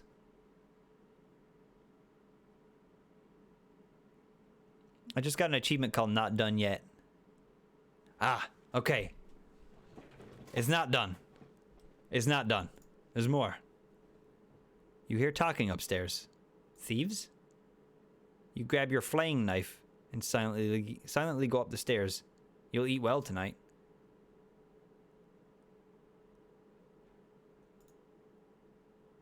The four look completely shocked at the sight of you. She doesn't look like she has the courage to speak. This is going to explain everything. We've been lost for a few days. Your cabin is the only hut we've seen out here. Can we stay here for a few nights? You clear your throat and ask the questions you've asked thousands of times. Did you come on your own free will, or were you sent? We were technically sent? Anatoly. We came on our own free will. The woman looks confident in her answer. They answered incorrectly. You clear your throat again, coughing profusely. You may stay in my cabin until you're ready to leave. The group looks terrified of you, as they should be. Wasn't that trail steep? Yeah, the group finally returns to normal. It's forced, but they attempt to save face. That walk was brutal, hey, but this cabin is amazing. Full kitchen, running water. It really has everything. Finally, a place I can read a good book in peace. He has the critter back again. You already know the rest of the story now, right? Wrong. Welcome to Nightmare Mode. If you survive, you will gain some additional insight into the world of Cooking Companions, as well as unlocking New Game Plus and Chompettes Only event. This mode is mostly just a joke, so don't take it seriously. If you make it to the end, you'll unlock the Chompettes Cabin courses, a Chompette Only event free of humans. For the true Cooking Companions experience, this mode should be played in pitch black room with headphones. If you still need to max out your relationships, don't worry. You'll get the opportunity to do so in New Game Plus. You should really make a manual save right now. Don't hesitate. Boop. Boop. Forgot to do that the entire time. Thank you for getting this far. Your bravery is commendable, and you will be rewarded. Thanks for playing. Dear Dream Studios. Oh, almost forgot. Nightmare mode activated. You wake up in the bathroom again. Oh. This is my room. Do you see how dark it is? It's cold. But I can look at you. Look at me. Are you scared? Run! Run! It won't let me click run! No! You wake in a cold sweat. Oh, your surroundings feel completely different. Mariah's presence is enraged. She's beckoning you to follow her. You get up and leave the bedroom. It's a beautiful sunny day outside. What a fitting end to such a horrible nightmare. You head to the kitchen for some breakfast. Oh, God. This will take ages to clean. Coochie? Did she just say coochie? Coochie coo? You take a few bites of meat. You lost more of your humanity. You stare into the ash pile in the oven. Are they still upset? You head back to the bedroom to take a nap. We must be like a Wendigo or something. Like, we are cursed. Which one of them is causing this? Mariah? Anatoly? Gregor? You crawl into bed and fall asleep.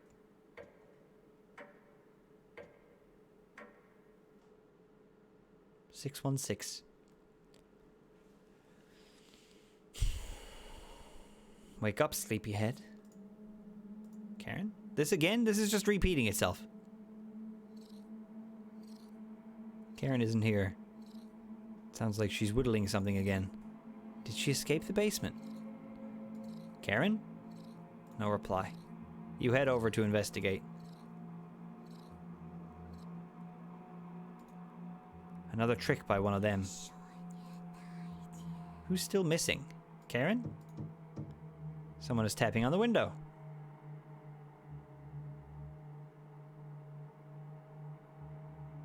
Don't like that.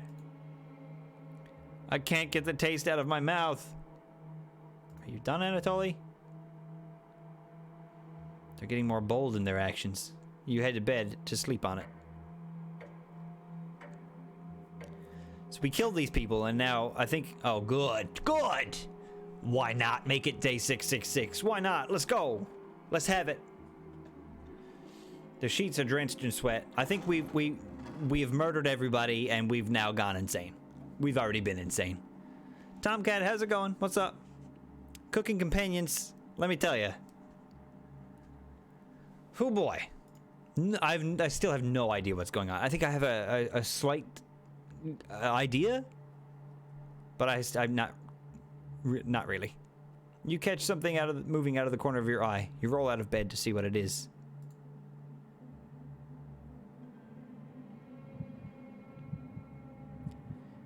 You've wrestled the keyboard away?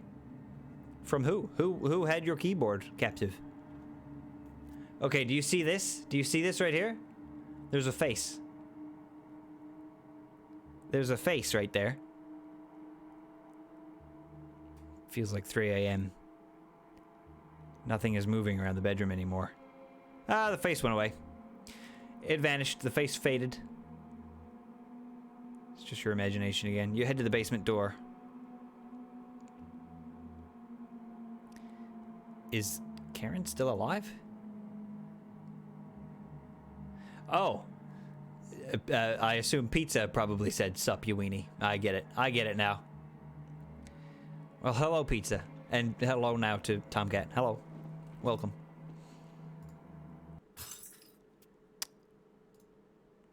You wake up in a cold sweat.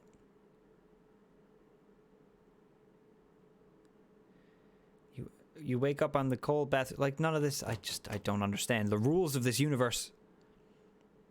Did one of them hide the key in here? Where do we want to check first? I don't know. Under the tub. Mouse poops and dust have gathered underneath the tub. This needs to be swept. Inside the mouse hole. The mouse hole seems perfectly rounded, like someone used sandpaper on the edges. Did the Chompettes do this? You guys both almost died? What happened?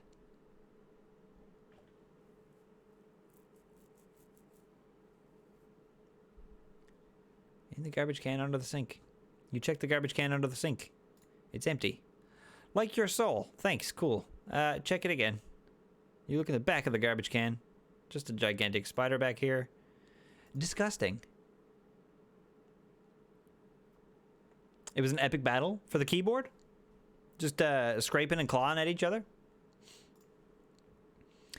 The hole itself is pitch black. Would the flashlight be helpful?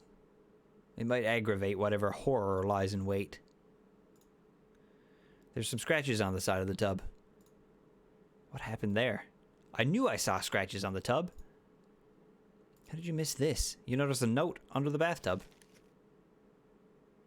May 4th, 1794. This notice shall serve as a summons to the Zacopane Courthouse. You are being accused of the following crimes: public disturbance, foul language and demeanor, refusal to testify at previous court cases, and refusal to agree to a search warrant of property. Your hearing is scheduled for October 20th. Failure to attend will result in your immediate arrest and penalties up to hanging. Wow. Sincerely, Judge Constant...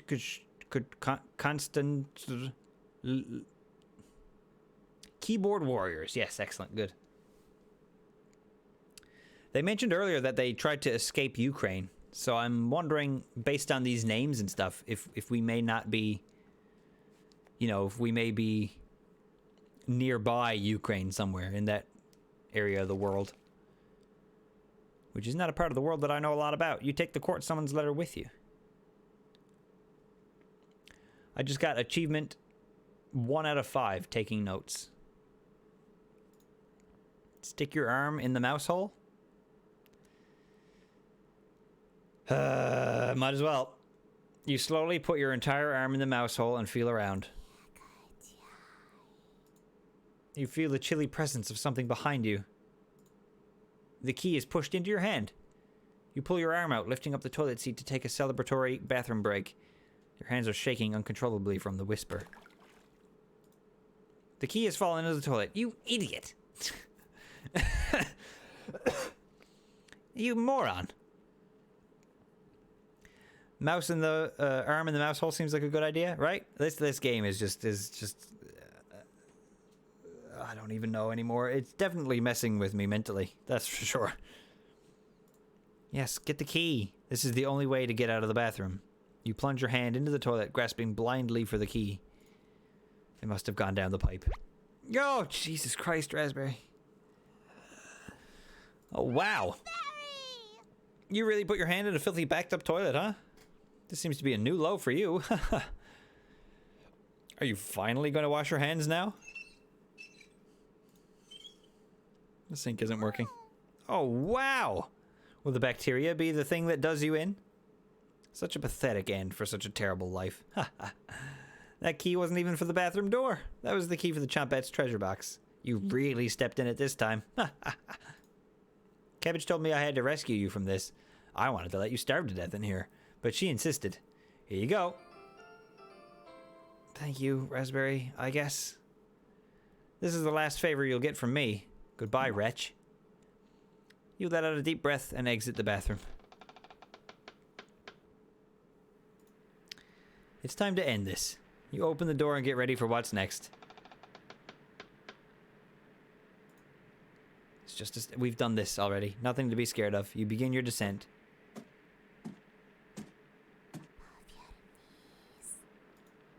The spirits aren't active right now. Okay, so yeah.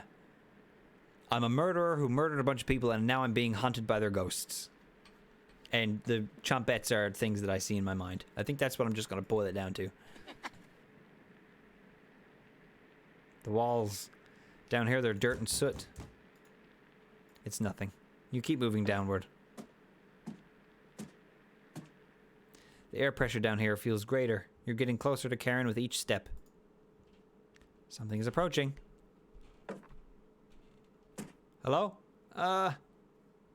Who is it this time? There was a slow zoom? That's never happened before. Who is it? A false alarm? I don't believe that. Are the spirits below going to spring a trap on you? You continue downwards.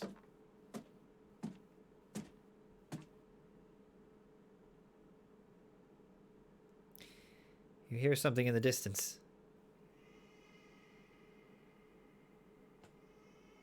Oh, why? A baby crying? That's like my least favorite sound. Just in general.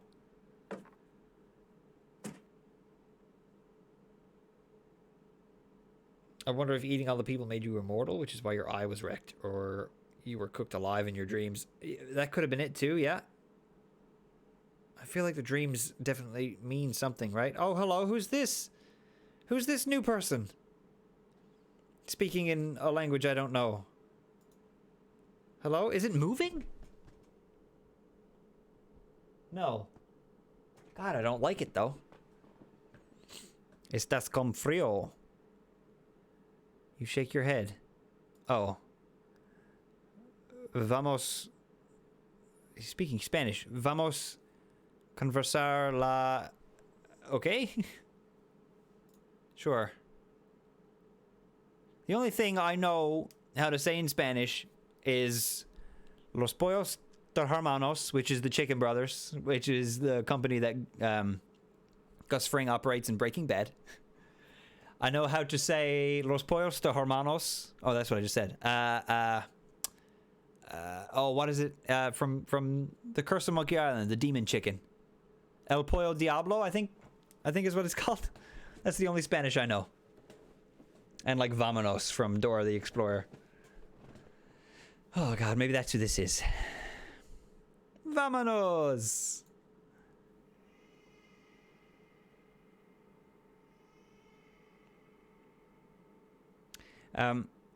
We're 3 hours into this stream, but I should have pointed out, at the beginning of this game, there is a warning for psychological horror and images that may not be...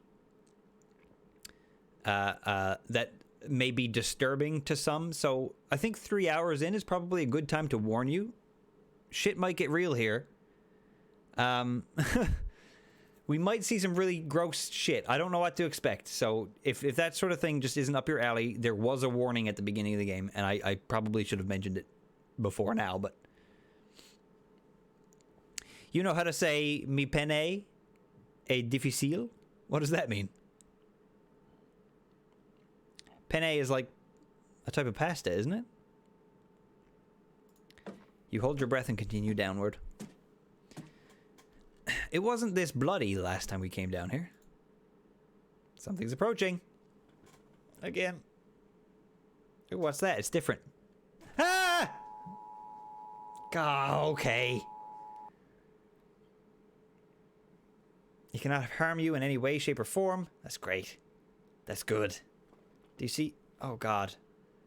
Ah.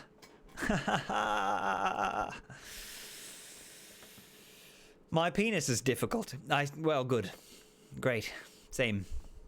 I didn't click anything. Oh, it's back.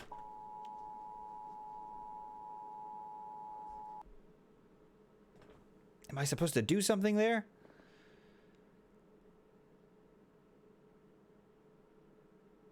You're further down the staircase. You awake with a note next to your head. It's difficult to read, but you can make out a sentence. Don't get up before Saturday. You take the Saturday note with you. Taking notes, 2 out of 5.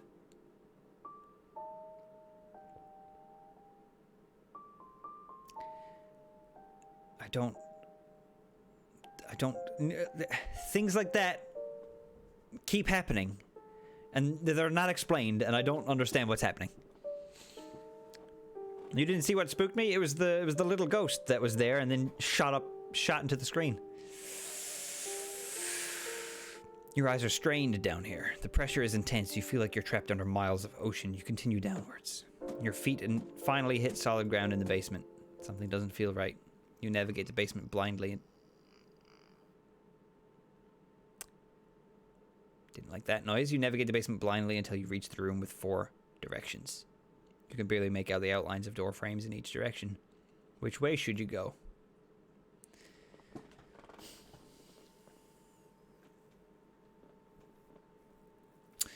What do you guys think? What's your favorite direction? What way do you guys want to go? What do you want to pick? Never eat shredded wheat. Never eat soggy worms. Never eat sugar. Weens.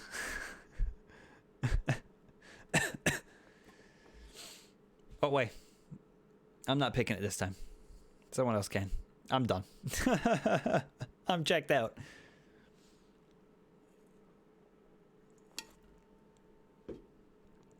You went east last time?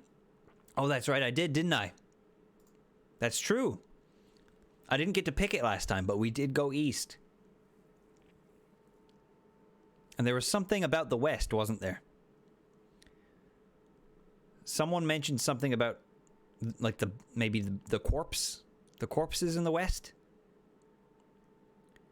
Maybe we should go west then. Let's try west. Let's go with that. Your eyes struggle to see down this hallway. You strain your eyes to make an outline of a door. Oh, that's different. You slowly open it. Excuse me? What the hell was that? You wake in a cold sweat. You're lying in the middle of the 4 directions. Which way do you want to go? Okay, I guess not west then. I guess we're not going west. Let's try south. This room feels warmer when you enter. You begin sweating more than normal. There's a door at the end of this hallway, but it's so hot you feel like you're going to pass out. You slowly open the door a crack and peer inside. Vines cover the entire ground. Oh, God, what is that thing? You wake in a cold sweat. You're lying in the middle of the 4 directions. Which way do you want to go? Okay, I guess we're not going south either. Thank you. Very good. Let's try north. Go visit Santa Claus, shall we? North is always good. Was that a poop rat? I don't know. That was a grotesque, horrific image that I'm going to see in my dreams now. A cold wind blows over you. Okay, maybe I was right. Maybe it is Santa Claus. This area reminds you of an underground cave. You can make out a door at the end of this hallway. You have a bad feeling about opening it, though. Open it? I mean, yeah. Oh. You wake in a cold sweat. You're at the 4 doorways again. Guess we're going east. Your hands run across a large door. Maybe now isn't the time for this.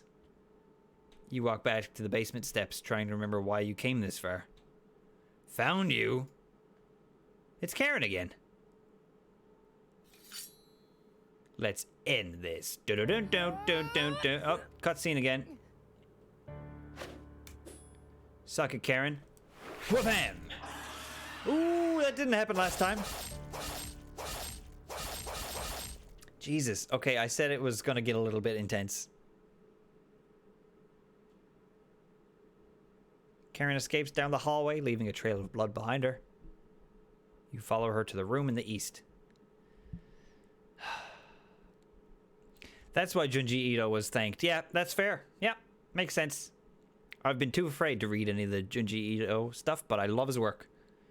I love his work. Oh, good. Turn on the light. Reap what you have sown. Mariah, Anatoly, Gregor, Karen. I'll never forget you.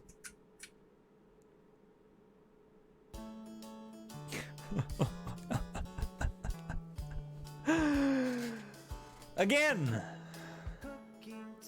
Oh. So much fun and nothing bad could happen. Everything is totally great, but please do refrain from going in the basement. Cooking companions. It's. Your life just might end. Yep. Cooking companions. Don't trust that onion. What? What's wrong with the onion? I liked onion. Cooking time is so much fun and nothing bad could happen. Everything is totally great. But This is the second time we've seen the credits, so I going in the basement.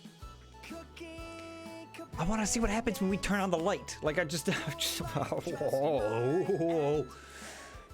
Cooking companions. Dear Dream Studios, we're gonna have words. Yeah, that kind of had Ninja Sex. Oh.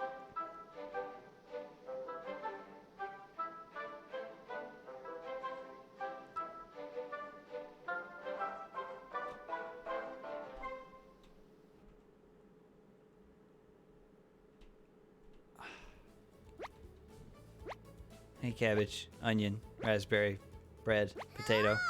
Hi. I just still have no idea what's going on. Hello. Welcome to Chompette's cabin courses. We missed school too much, so we wanted to bring it back. Honest. I'll be playing the role of teacher today. You can call me Miss Cabbage if you like. Let's just roll with it, alright? Ha ha ha. Can't wait to learn some new things today. Me too. Aren't you excited, Potato? I dropped out of grade school so I could work at the butcher. That's extremely depressing. Explains everything so far. Is he quiet because he doesn't want to sound held back? You three are terrible at whispering. Cabbage. They never learned their inside voices, Potato. Ha ha ha. Cabbage looks you right in the eyes. There's no dumb questions or wrong answers today. The Chompette's cabin courses are designed to let you passively learn. Your brain is porridge right now, right? Yes. Yes, it is. These courses will be perfect for that. Is this just going to explain everything to me now? Because that would be great. That's correct, Onion. And the best part? No silly humans to interrupt anything. You ask about dead humans. Haha, ghosts aren't real, silly. You ask about... That's enough. Cabbage. No questions about ghosts today. Save it for a practicing medium, Stinky. Got a cornbread classic for you. What's a ghost's favorite food? Boo-berry. You need to get Brett a joke book. These puns are pathetic. Let the learning begin. You decide to listen to the Chompettes. Although you have the feeling something else is at play. Cabbage. Yeah, you don't say. For the first lesson, let's talk about that nasty oven. One of us was baked into a crust. You threw half of it away without hesitation. Human life is completely disposable to you. That's enough. I seem to have lost my place in the teaching curriculum. Oh, cabbage. Let's talk about the cauldron instead. The first cauldron discovered dates back to the Bronze Age, which took place from 3100 BC to 300 BC. You can see a cauldron in the famous artwork The Garden of Earthly Delights, where a birdman is wearing one like a crown as he eats and poops people down into a hellhole below. Yikes! Wouldn't want to fall into a hellhole. Most of us were placed into this cauldron, stewing for a day straight. The smell was so foul. Clung to all linens in the cabin. Absolutely revolting. Cabbage. I think the Chompettes are actually like the souls of the people that we've murdered in the past. Definitely. I know, Chris, you had the idea that they might represent like the 5 characters, like Anatoly, Mariah, Gregor, Karen, and myself, but I don't think that's the case now. Need to speak with you for a minute in private. The two awkwardly leave for the bedroom, slamming the door behind them. You can hear Cabbage chewing out raspberry. What is another name for Brussels sprouts? Cabbage Patch Kids. Brad, that it wasn't even a pun. Or a joke. It was more like a stalling. Cabbage and Raspberry join the group again. Cabbage. Raspberry, is there something you'd like to say? There is, Cabbage. You've committed crimes against humanity. You're a scourge on this earth, sent to punish us. Cabbage may forgive you, but I never will. Wow, look at the time. This concludes the Chompette's cabin courses. Did you learn anything this time? Or did you just loaf around? Ha ha ha. Also, Bread isn't being voiced by anybody anymore. What's that all about? Are you remembering it yet? Just join me in the boiling water sometime. Really loosens the meat off those old bones. Right in that nasty oven. There's nothing but a big pile of ashes in the oven. Have you seen that knife? Yikes! Big enough to cleave cabbage in two. Still leftovers in here. Dig in. I don't. The rules are different for people that die in the cabin. Everyone that does will know the kitchen well. The lucky ones are dead when cooked. The others have told us what you did to them. How many generations died brutally at your hands before you gave up? Was it your arthritis that stopped you? Or did you eventually feel remorse? That's enough! Thanks for playing along today. It was fun to revisit some old topics. Let's sleep on some of this, shall we? We've made your bed. Sweet dreams. Is this the goddamn credits again? Son of a bitch. Son of a bitch! So, I think we were just a guy. You know what I mean? I think we were just a guy. And maybe the Chompettes were murdered in the cabin. That's why they're stuck here. But Gregor and Karen were also murdered in the cabin. I think Mariah and Anatoly were killed outside because they drowned, right? Or maybe it's the other way around. I still have no idea. I have no idea. I think I'm just a dude, though. I think I'm just a guy that lived in a cabin, like a like a serial killer. I think I'm like a serial killer that like gave up killing and moved to the cabin, and then was just killing anybody that happened to show up and eating them. Yeah, killing, cooking, and eating anybody that happened to randomly come across my cabin. Gregor, Mariah, Anatoly, and Karen included. But I think we killed Mariah and fed Mariah to the three of them. Then we killed Anatoly and fed them to Gregor and Karen. And then eating human meat drove Karen crazy. And she wanted it more. She gained like a taste for it. And then she killed Gregor and then threatened to kill me and eat me. But because I'm the original murderer, I wasn't having that. So I killed her first. I think I'm starting to piece some things together. There's still a bunch of stuff that happened that doesn't make any sense. I'm still not entirely sure about all of that. Like the part where Mariah was explaining that thing, and Anatoly was staring at her and couldn't take her eyes off of her, and his eyes like started to dry out, and like he was crying. He was clearly in pain, but couldn't blink or look away from her for no reason. Why? Why did that happen? Explain that to me. It's Markiplier again. I still think there's like a chunk that we haven't seen yet. I wonder how many times we're going to have to see the credits. Or maybe that's it. I'm not sure. Alright, okay. Welcome to New Game Plus. This playthrough will have different dialogue, events, and decisions to make. Anatoly, Gregor, and Karen will start with 3 hearts each. Use this opportunity to max out your relationships. We highly recommend you create a manual save right now for this shorter playthrough. A shorter playthrough? Unfortunately, Mariah will not be available to max. Sorry. Why? Thank you for playing Cooking Companions. We hope you enjoyed the experience. Oh, almost forgot. Jump scare mode activated. Excuse me. Just kidding. I don't believe you.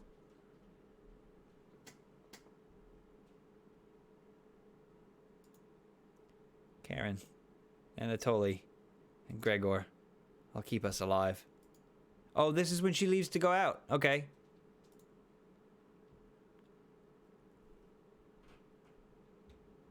You're watching a video on the 7 different endings now? Okay, cool. Everyone watches as Mariah leaves the cabin. The silence is deafening.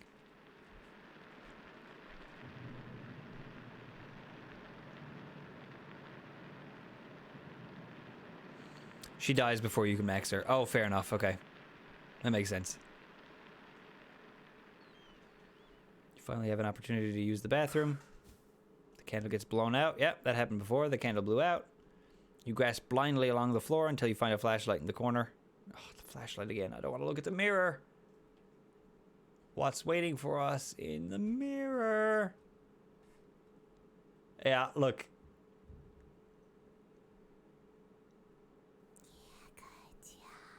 Shush. Shush you.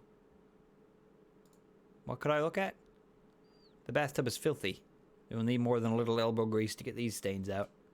You notice a note under the bathtub. Yep, found that one before.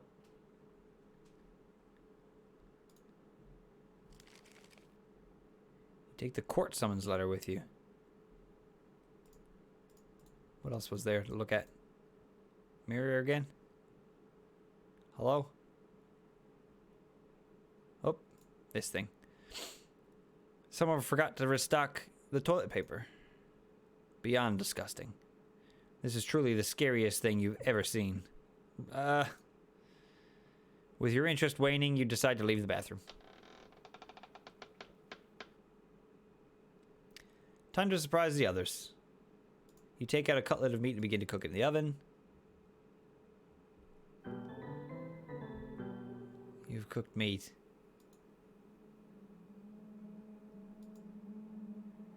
Where did you get that? You ignored Karen's question. What's that smell? Okay, is this just repeating everything again? If this is just repeating everything again, I'm not super dedicated to this. The three are looking at you, salivating. You take the charred meat out of the oven, cutting it into small cutlets. They immediately grab some off the plate, chewing ferociously. Do you have any more of this? You explain that the meat is stored securely, hidden, so you can ration it better. Yeah, this all happened last time. And he's gonna go throw up. This taste is, yeah, it's Mariah. Gregor wanders off. Anatoly returns, looking choked up. Left you some of the meat. Don't fight this. Yep, you gotta eat. Even if it's human. You can hear him crying. Finally, my focus is coming back. Going to read some of those books. Keep them occupied, okay? Who do you want to talk to? So, last time we spoke to Anatoly, right? And basically nothing happened. So, maybe that was like the wrong choice? Maybe we'll go talk to Gregor. Whoa, hey. Hey. Thanks for cooking the meat earlier. I was nearly passing out from the hunger pangs. Even if I'm a meat and potatoes kind of guy, I appreciate the vegetarian dishes you made earlier. You really respected Mariah's boundaries. Thank you. Gregor is more dense than you gave him credit for. If there's extras, slip me some extra meat, yeah? Alright? Gregor will remember that. 4 hearts! Hooray! Is that good?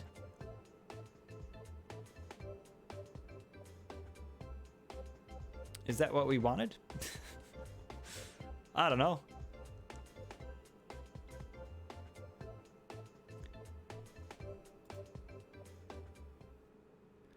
Going to see how Anatoly is doing later. Keep your eye on that corner. You have the bedroom all to yourself. Where do you want to check first? Why would I check? Inside the birdcage. There's nothing in the birdcage. It's completely empty. The drawer has various children's toys in it. What's this? Oh no. June 26th, 1862. Another body of a child has been discovered within the city of Zakopane, with the remains stuffed into a barrel full of potatoes. The cause of death was identical to earlier victims, with significant blood loss due to multiple stab wounds to the stomach. This marks the 4th victim by the butcher of Zakopane in less than a month. All right. All right. We are the butcher of Zakopane. That is us. We've killed a bunch of children. And I'm assuming that this person, this child that we murdered, is Potato. Right? Makes sense to me. You take the bloody newspaper with you. Hours pass. The meal gave everyone the perseverance to keep going. The hunger is now permanent within them. They're fine now, but soon... Oops, I skipped that. Didn't mean to skip that. They're going to want more soon, yeah. What's for dinner? We want to ration the meat. Yep, fine. I understand. Rather eat tomorrow than tonight. All good. Let's go to sleep. We're not going to eat any more humans tonight. Sound good? Cool. You have a strange dream. You're having dinner with a blacksmith. But he's not touching his food. The only light in the room comes from the oven. He clears his throat. Alright, he's gonna... Yeah, he stabs us in the eye. Rip the rope apart without even trying. Yep. No turning back now. He takes the hot poker out. He slowly brings back the poker, plunging it through your skull. The force of the blow throws you backwards. You vomit all over your chest. The smell of your decimated eye fills your nostrils. You wake in a cold sweat. Ah, there it is. Shit, we've gone back a long time.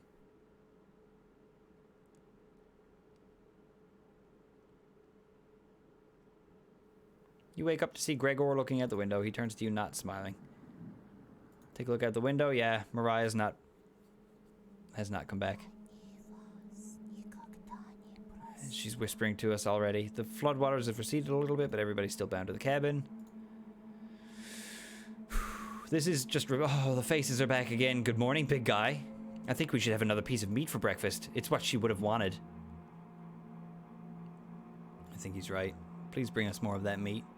So I think their faces get warped like this because they've eaten human flesh now and they want more. We're going to boil up Mariah and serve her up nice and quick. What's taking so long? Boy, listen, his face just looks like he's full of buttholes. I know I said that earlier, but I'm going to say it now too. It looks almost done. Patience. You serve the meat in bowls. Gregor, yeah, he drinks the broth like a duck. He's sorry about earlier. He's sad that Mariah's dead. We didn't... Karen ate so quick we didn't even notice. Karen is staring right at you. How much more meat is left? You explain how most of it's gone bad. This is the last of it. I could be so careless again. Remember the knife. Need to think fast. What the hell are you supposed to do now? Wait around again. You clear your throat. I think tomorrow you should look for Mariah or forage for plants outside. Yeah, they're going to send him out tomorrow. I really don't want to play through this whole thing again. Is that what we have to do? I literally just sat through this and read all this. I don't want to do it again. I don't have the patience for games that make you play through them multiple times to get the true ending. Gregor is right, Anatoly. Maybe you find Mariah out there. She doesn't need anybody's help. We need your help. That's right. Please help us. Yeah. He's going to think about it. Doesn't want to go out to the storm. Blah, blah, blah, blah. Reading books and knitting to pass the time. You go to bed ravenous. Mariah. Something's approaching. Time to wake up. Hi, Potato. You ask Potato where the chompettes are. Cabbage, onion, raspberry, and bread? They've moved on. Just us now. Oh, okay, so this is different. Shit, the other chompettes have moved on.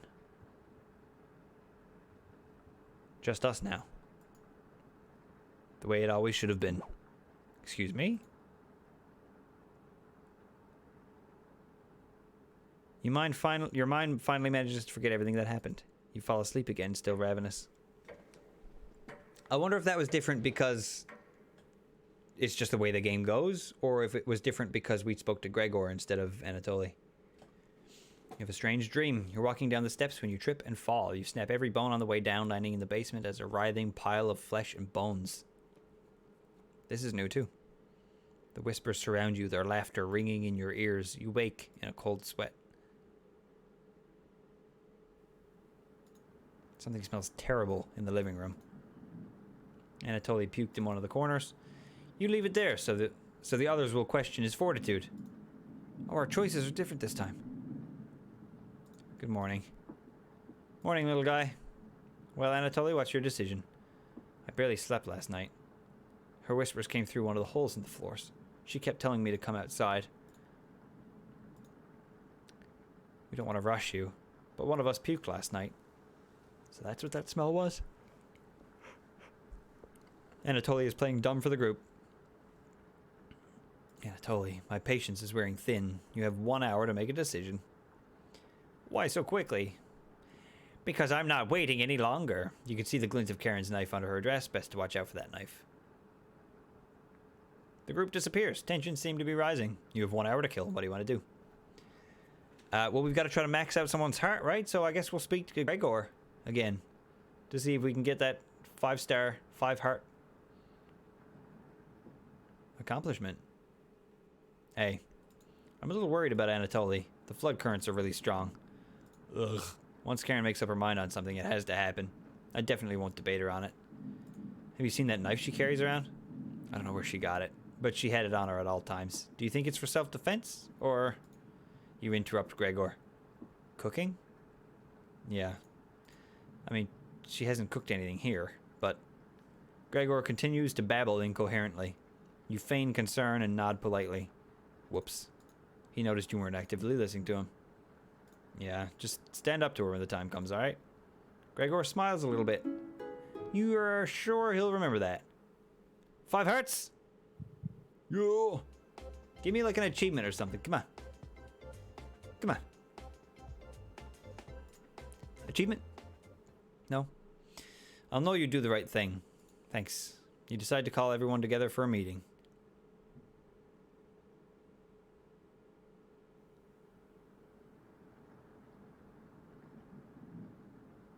Anatoly? You okay, little guy? He looks pale, like he's going to pass out. Anatoly, have you made your decision? Yes. I'll help you all out, I promise. Okay, all of this is the same. Thank you, Anatoly. Big tears roll down Gregor's cheeks. I'll miss you, big guy. I'll miss you, little guy. Thank you, Anatoly. I know this wasn't easy, but it's for the best. Karen, Gregor looks at you expectantly. Did you want to say anything to Anatoly? You say nothing. Goodbye, Anatoly. Goodbye, everyone. Good luck, little guy. He's left the cabin again. Shoo-ba-da-doo-ba-doo-doo. See you soon, little guy. I guess all we can do now is wait. Good night. Karen goes to the bedroom to sleep. I didn't tell him the truth. He said this last time, too. What truth does he mean? Gregor is getting choked up.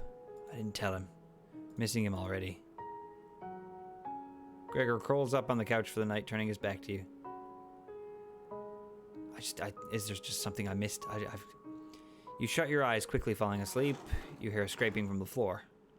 Ooh. The red-haired woman won't let him live, will she? Too ravenous at this point. The more she consumes, the stronger she gets. At what cost?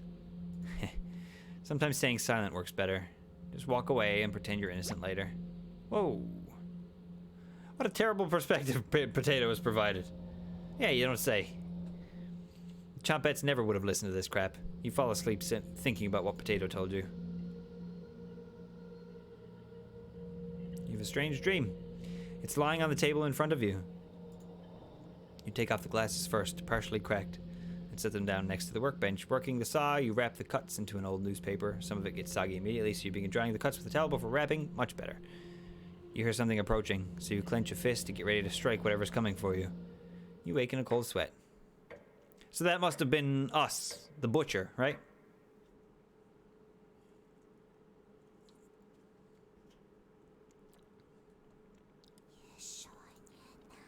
You wake in a completely different place. Did you sleepwalk, or? Found some meat, yep. That's Anatoly. Everybody's still asleep. This would be a nice surprise after yesterday's events. You decide to cook breakfast for everyone, cutting each slice fairly thin. You brown each side in the oven. The smell is unique. Karen runs into the kitchen. What is that smell? Give it to me. Now. You don't argue. Karen grabs a cutlet, burning her hands. Yep. She hungrily devours it. She grabs another cutlet off the plate and eats it. You thought she was concerned with rationing. Gregor wakes up from the couch and heads into the kitchen. All of this happened before as well. Oh God, already? Gregor looks conflicted, but he succumbs to the hunger. He must have known that we were sending Anatoly out to drown, so we could cook him. and eat him. I think that's what he means by not telling him the truth. Because when he says, oh God, already, I don't think he expected us to have, you know, killed and eat and had him cooked and ready to go this soon. Gregor eats his food in a few bites, carefully grabbing the second cutlet. The tears start streaming down his face, but he doesn't make a sound. You join them in the meal, consuming the meat on the table. I can think straight again. We'll be out of here in no time. No need to ration anything now. Karen is sounding more determined than ever. I'm going to lie down on the couch to keep this food down.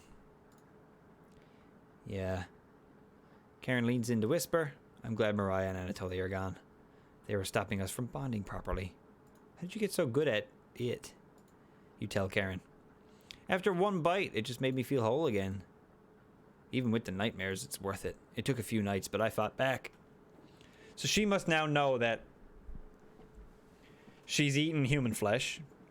She likes it. Makes her feel strong. And now that's all she can think about is eating humans. So she's kind of becoming like me now as well. And we've done that to her. I think the same would probably happen to Gregor as well, but as we know, Karen is about to murder him. I read the book on necropsy. The text is ancient, but the diagrams are beautifully drawn. Yeah, and she read the book too, so that she knows. Like she knows how to like flay a person, I guess. That's what she's talking about here, the craft. Yeah, right. I used to tell Mariah that you weren't funny, but that's not true. And yeah. We must have told her that we've been doing this for like hundreds of years, but she doesn't believe us. She thinks it's funny, but it's not funny. It's true. We've been doing a murder all the time. He'd be the next to leave, but he doesn't stand a chance outside. They always seem to come back, right? In one way or another. Why wait for him to come back? She wants me to poison... She wants me to knock out Gregor, right? Yeah. He won't feel any pain until he wakes up. All you have to do is stand back. Will you do this for me? Okay. I said no last time. Do we want to say nothing this time? Do we want to... I mean, if we're a murderer... Maybe we should just go with it. Like, just say yes. Like, dude, you want me to kill Gregor? I'll kill Gregor. I'm a murderer. I've been doing it for years. Let's do it. I knew you would. Thank you. You nod. She's learning quickly. It looks like Karen will remember that. Oh, son of a bitch.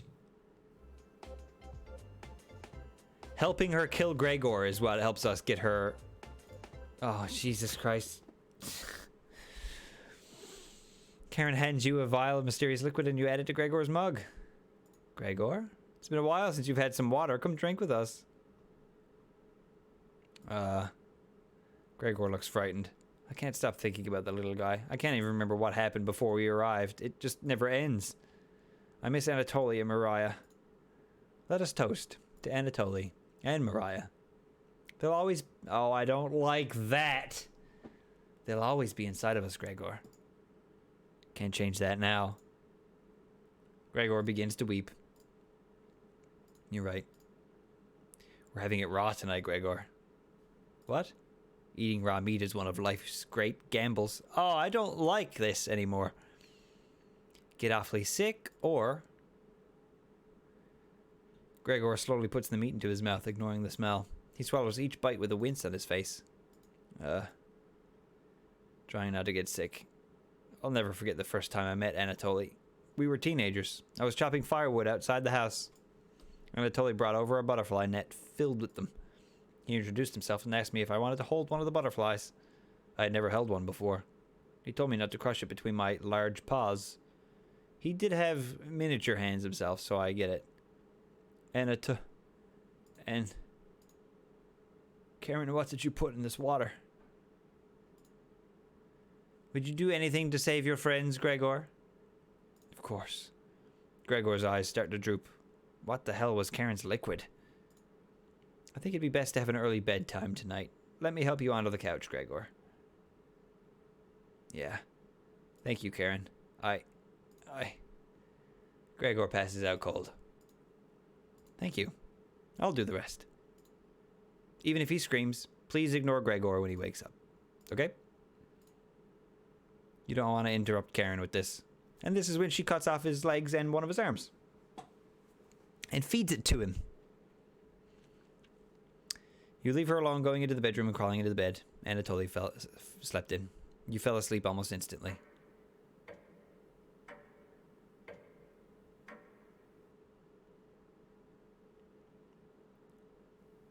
Wake up, sleepyhead.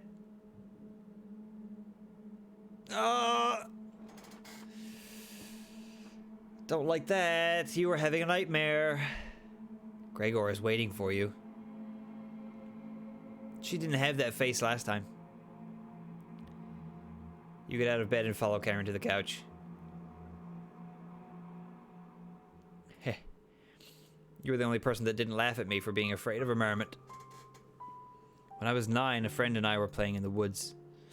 We were far from home, about an hour away. My friend found some baby marmots, probably only a few weeks old. He was so busy playing with them that he didn't notice a boar mother and piglet behind him.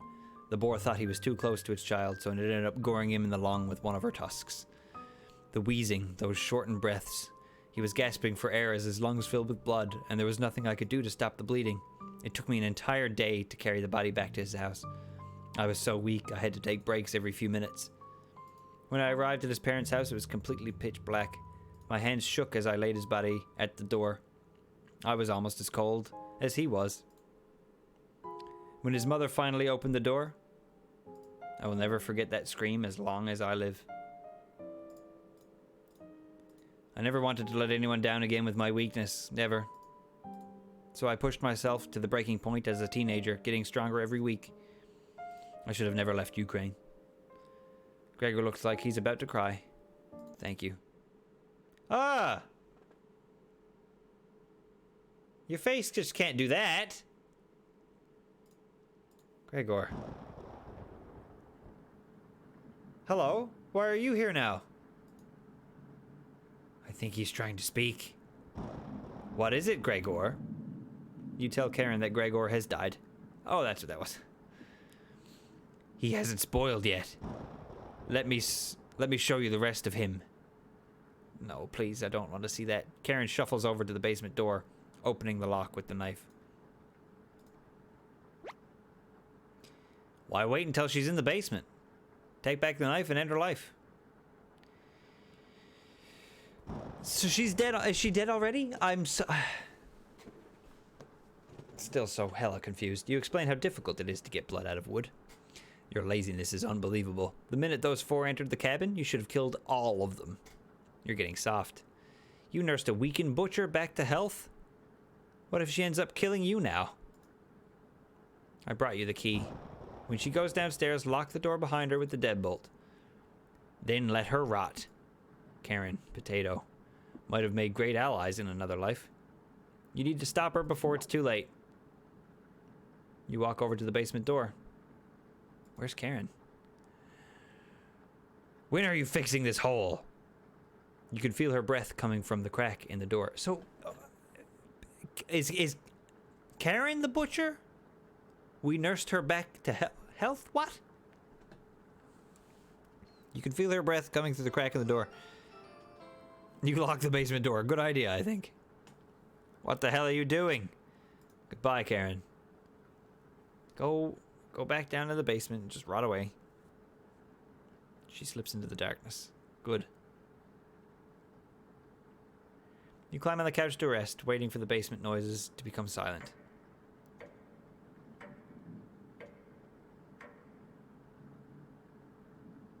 I still really don't know what's going on here. I have no idea. Mariah was correct. It's freezing over here. The frigid air swirls visibly in front of you. The basement noises have completely stopped. What do you want to do? Eat a meal, look under the couch, or look at the bookshelf? Oh my god. If each answer leads to a different path, I am not playing this game 20 times. I will tell you that right now. We'll try to get the credits one more time, and then we'll probably end it there, and then we could probably just look up a video that explains everything else, because I don't have the patience to play through the same thing over and over and over again. Let's go have some dinner. Screw it. You decide to have a quick lunch at the table. Why not? She escaped. You wake in a cold sweat. Wake up, sleepyhead. It's getting... Okay, nope. You were having a nightmare. Oh, wow. The sheets are completely soaked. Are you wetting the bed? You feel underneath you. Gross. You must have broke a fever because the sweat is everywhere. Don't worry, we can wash them in the basement. Just unlock the door and we'll make a day of it. You're not that slow with laundry. Come with me, I have something to show you. You cautiously get up, following Karen out of the bedroom. The basement door was already open. I'm hungry. Let's get something from the basement. You feel the cold presence of Karen behind you. Goodbye. Stop! Grab onto the railing. You do so, feeling a slight push on your back. You feel the presence leave. That was a close one. Karen will try everything in her power to kill you. Tread cautiously downstairs. Why are you helping me, Potato? Because I pity what you've become. You work your way down to the bottom of the stairs. Something is approaching. Who is it this time?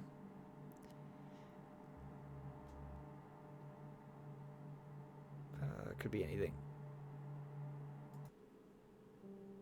Oh, it's Mariah. Okay, can you hear me? I've been down here the entire time. It's so good to see you again. There's plenty of bread down here. Oh, is this where they try to... Yeah, okay, this is just all this again. Desecrated my corpse. You gave them that disgusting hunger. Anatolia's down here. Come have some bread with us. Yeah. We read all of this earlier. We'll talk again. You feel Mariah leaving the staircase. The wall is down here. Yep, okay. Anatolia is next, right? Right? Oh no, Gregor's next, right? Okay. The rain outside has stopped. Did you hear that knocking? Everyone upstairs wants to leave. Did we see the ghosts last time, though?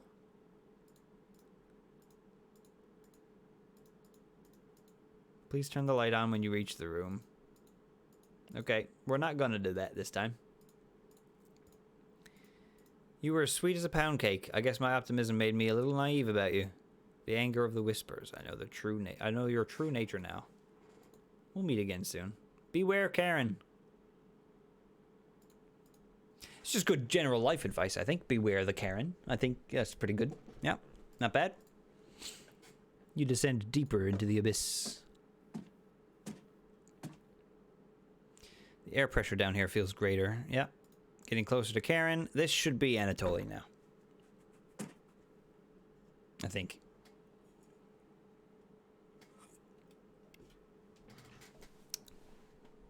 God, it's 8 o'clock already? Are you serious? Come on out, Anatoly. Let's chat. Oh!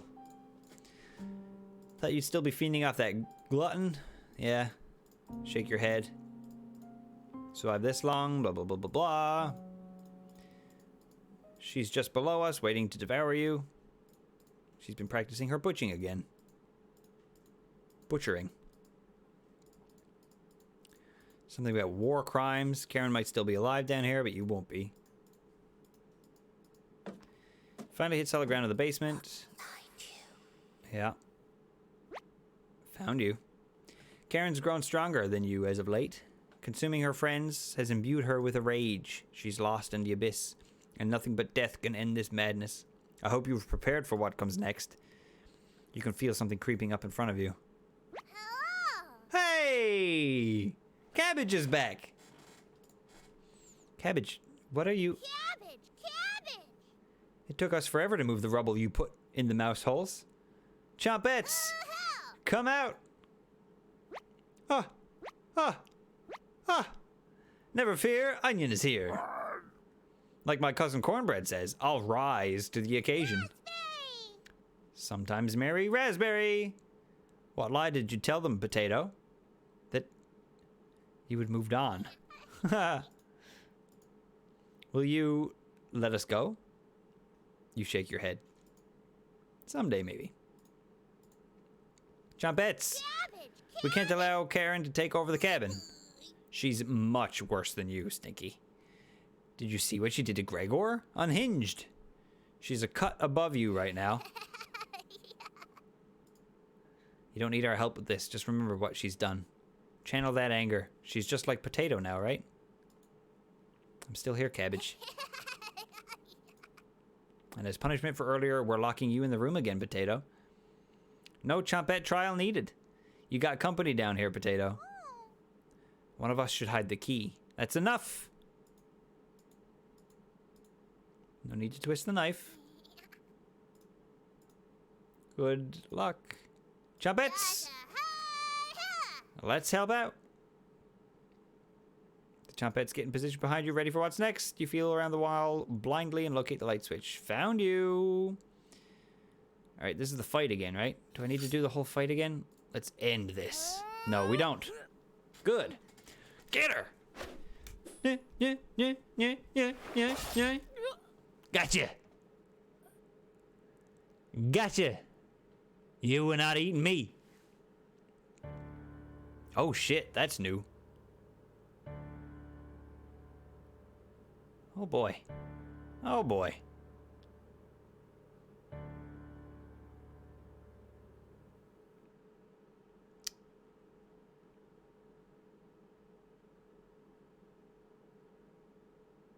If it's the credits again. Okay, good. Oh. What? Who's this? I bet this is Karen now. Cabbage. Look, he's trying to speak. Radish? Don't be shy. Try again. Or is it a turnip?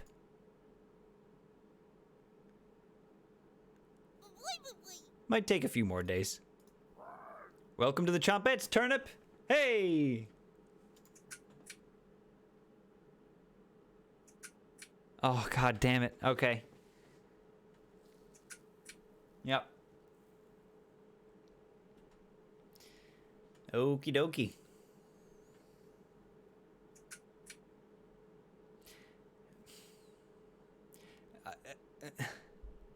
Was it Karen that turned into the turnip? Was it me that turned into the turnip? Was I turned into a turnip or not? That's what I so many unanswered questions. So many unanswered questions.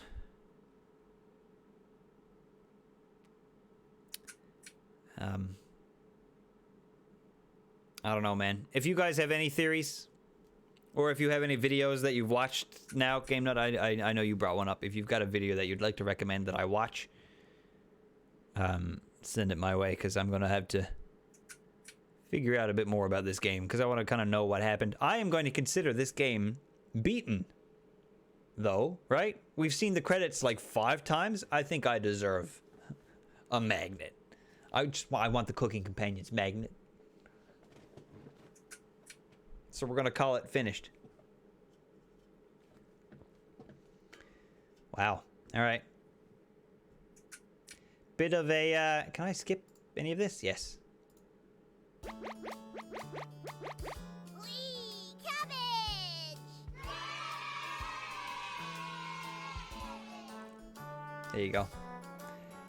Just brings you to the new game anyway, so I think we've done basically everything we can. I think, oh, hello? You're not supposed to be there on the menu screen. Thank you. Go away. Yeah, the characters pop up, but not the evil ones. Anyway, yeah. Guys, if you want to give that a go yourself, please do. Cooking Companions on Steam. It's only 20 bucks. Pretty cheap. Well worth the effort. I did a video on the demo a little while ago. I think it's probably has probably been privated now. But if enough people ask for it, I might unpack it, unprivate it. You guys can have a look at my my time spent with the demo as well. when I made the demo video, the developers actually liked it and retweeted the video, which was pretty cool. So that's kind of why I'm trying to pushing the game a little bit, because they liked what I did and I liked what they did, and you know, it was cool. A fun experience for sure. Thank you guys for tuning in for a bit of a longer stream today. I wanted to kind of make up for not streaming yesterday. We will be live tomorrow, later in the evening. I think we'll probably go for 6 or 7 based on everybody's schedule, but I think, yeah, we'll probably aim for 7 o'clock. For the past 4 or 5 years, or 3 or 4 years, I think, we've been playing Mario Party in October, and we've got to do the rematch. The new Mario Party just came out, so we're going to have a look at that tomorrow. I'm going to be joined by OK Tomcat, Delicate Pizza, and our boy John, Ass and Sass. And the 4 of us are going to play the new Mario Party on the horror, spooky horror map. So tune in for that. And then on Sunday, we're saying goodbye to Halloween with the tour of my Animal Crossing Halloween Spooky Island. And then some Halloween TTT. And then that's going to be it for all of our Halloween events for this year. I was so excited for Halloween to start this year, and now I can't believe that it's almost over already. It sucks, but, you know, on to the next best thing, I guess. So thank you guys for tuning in for all the spooks.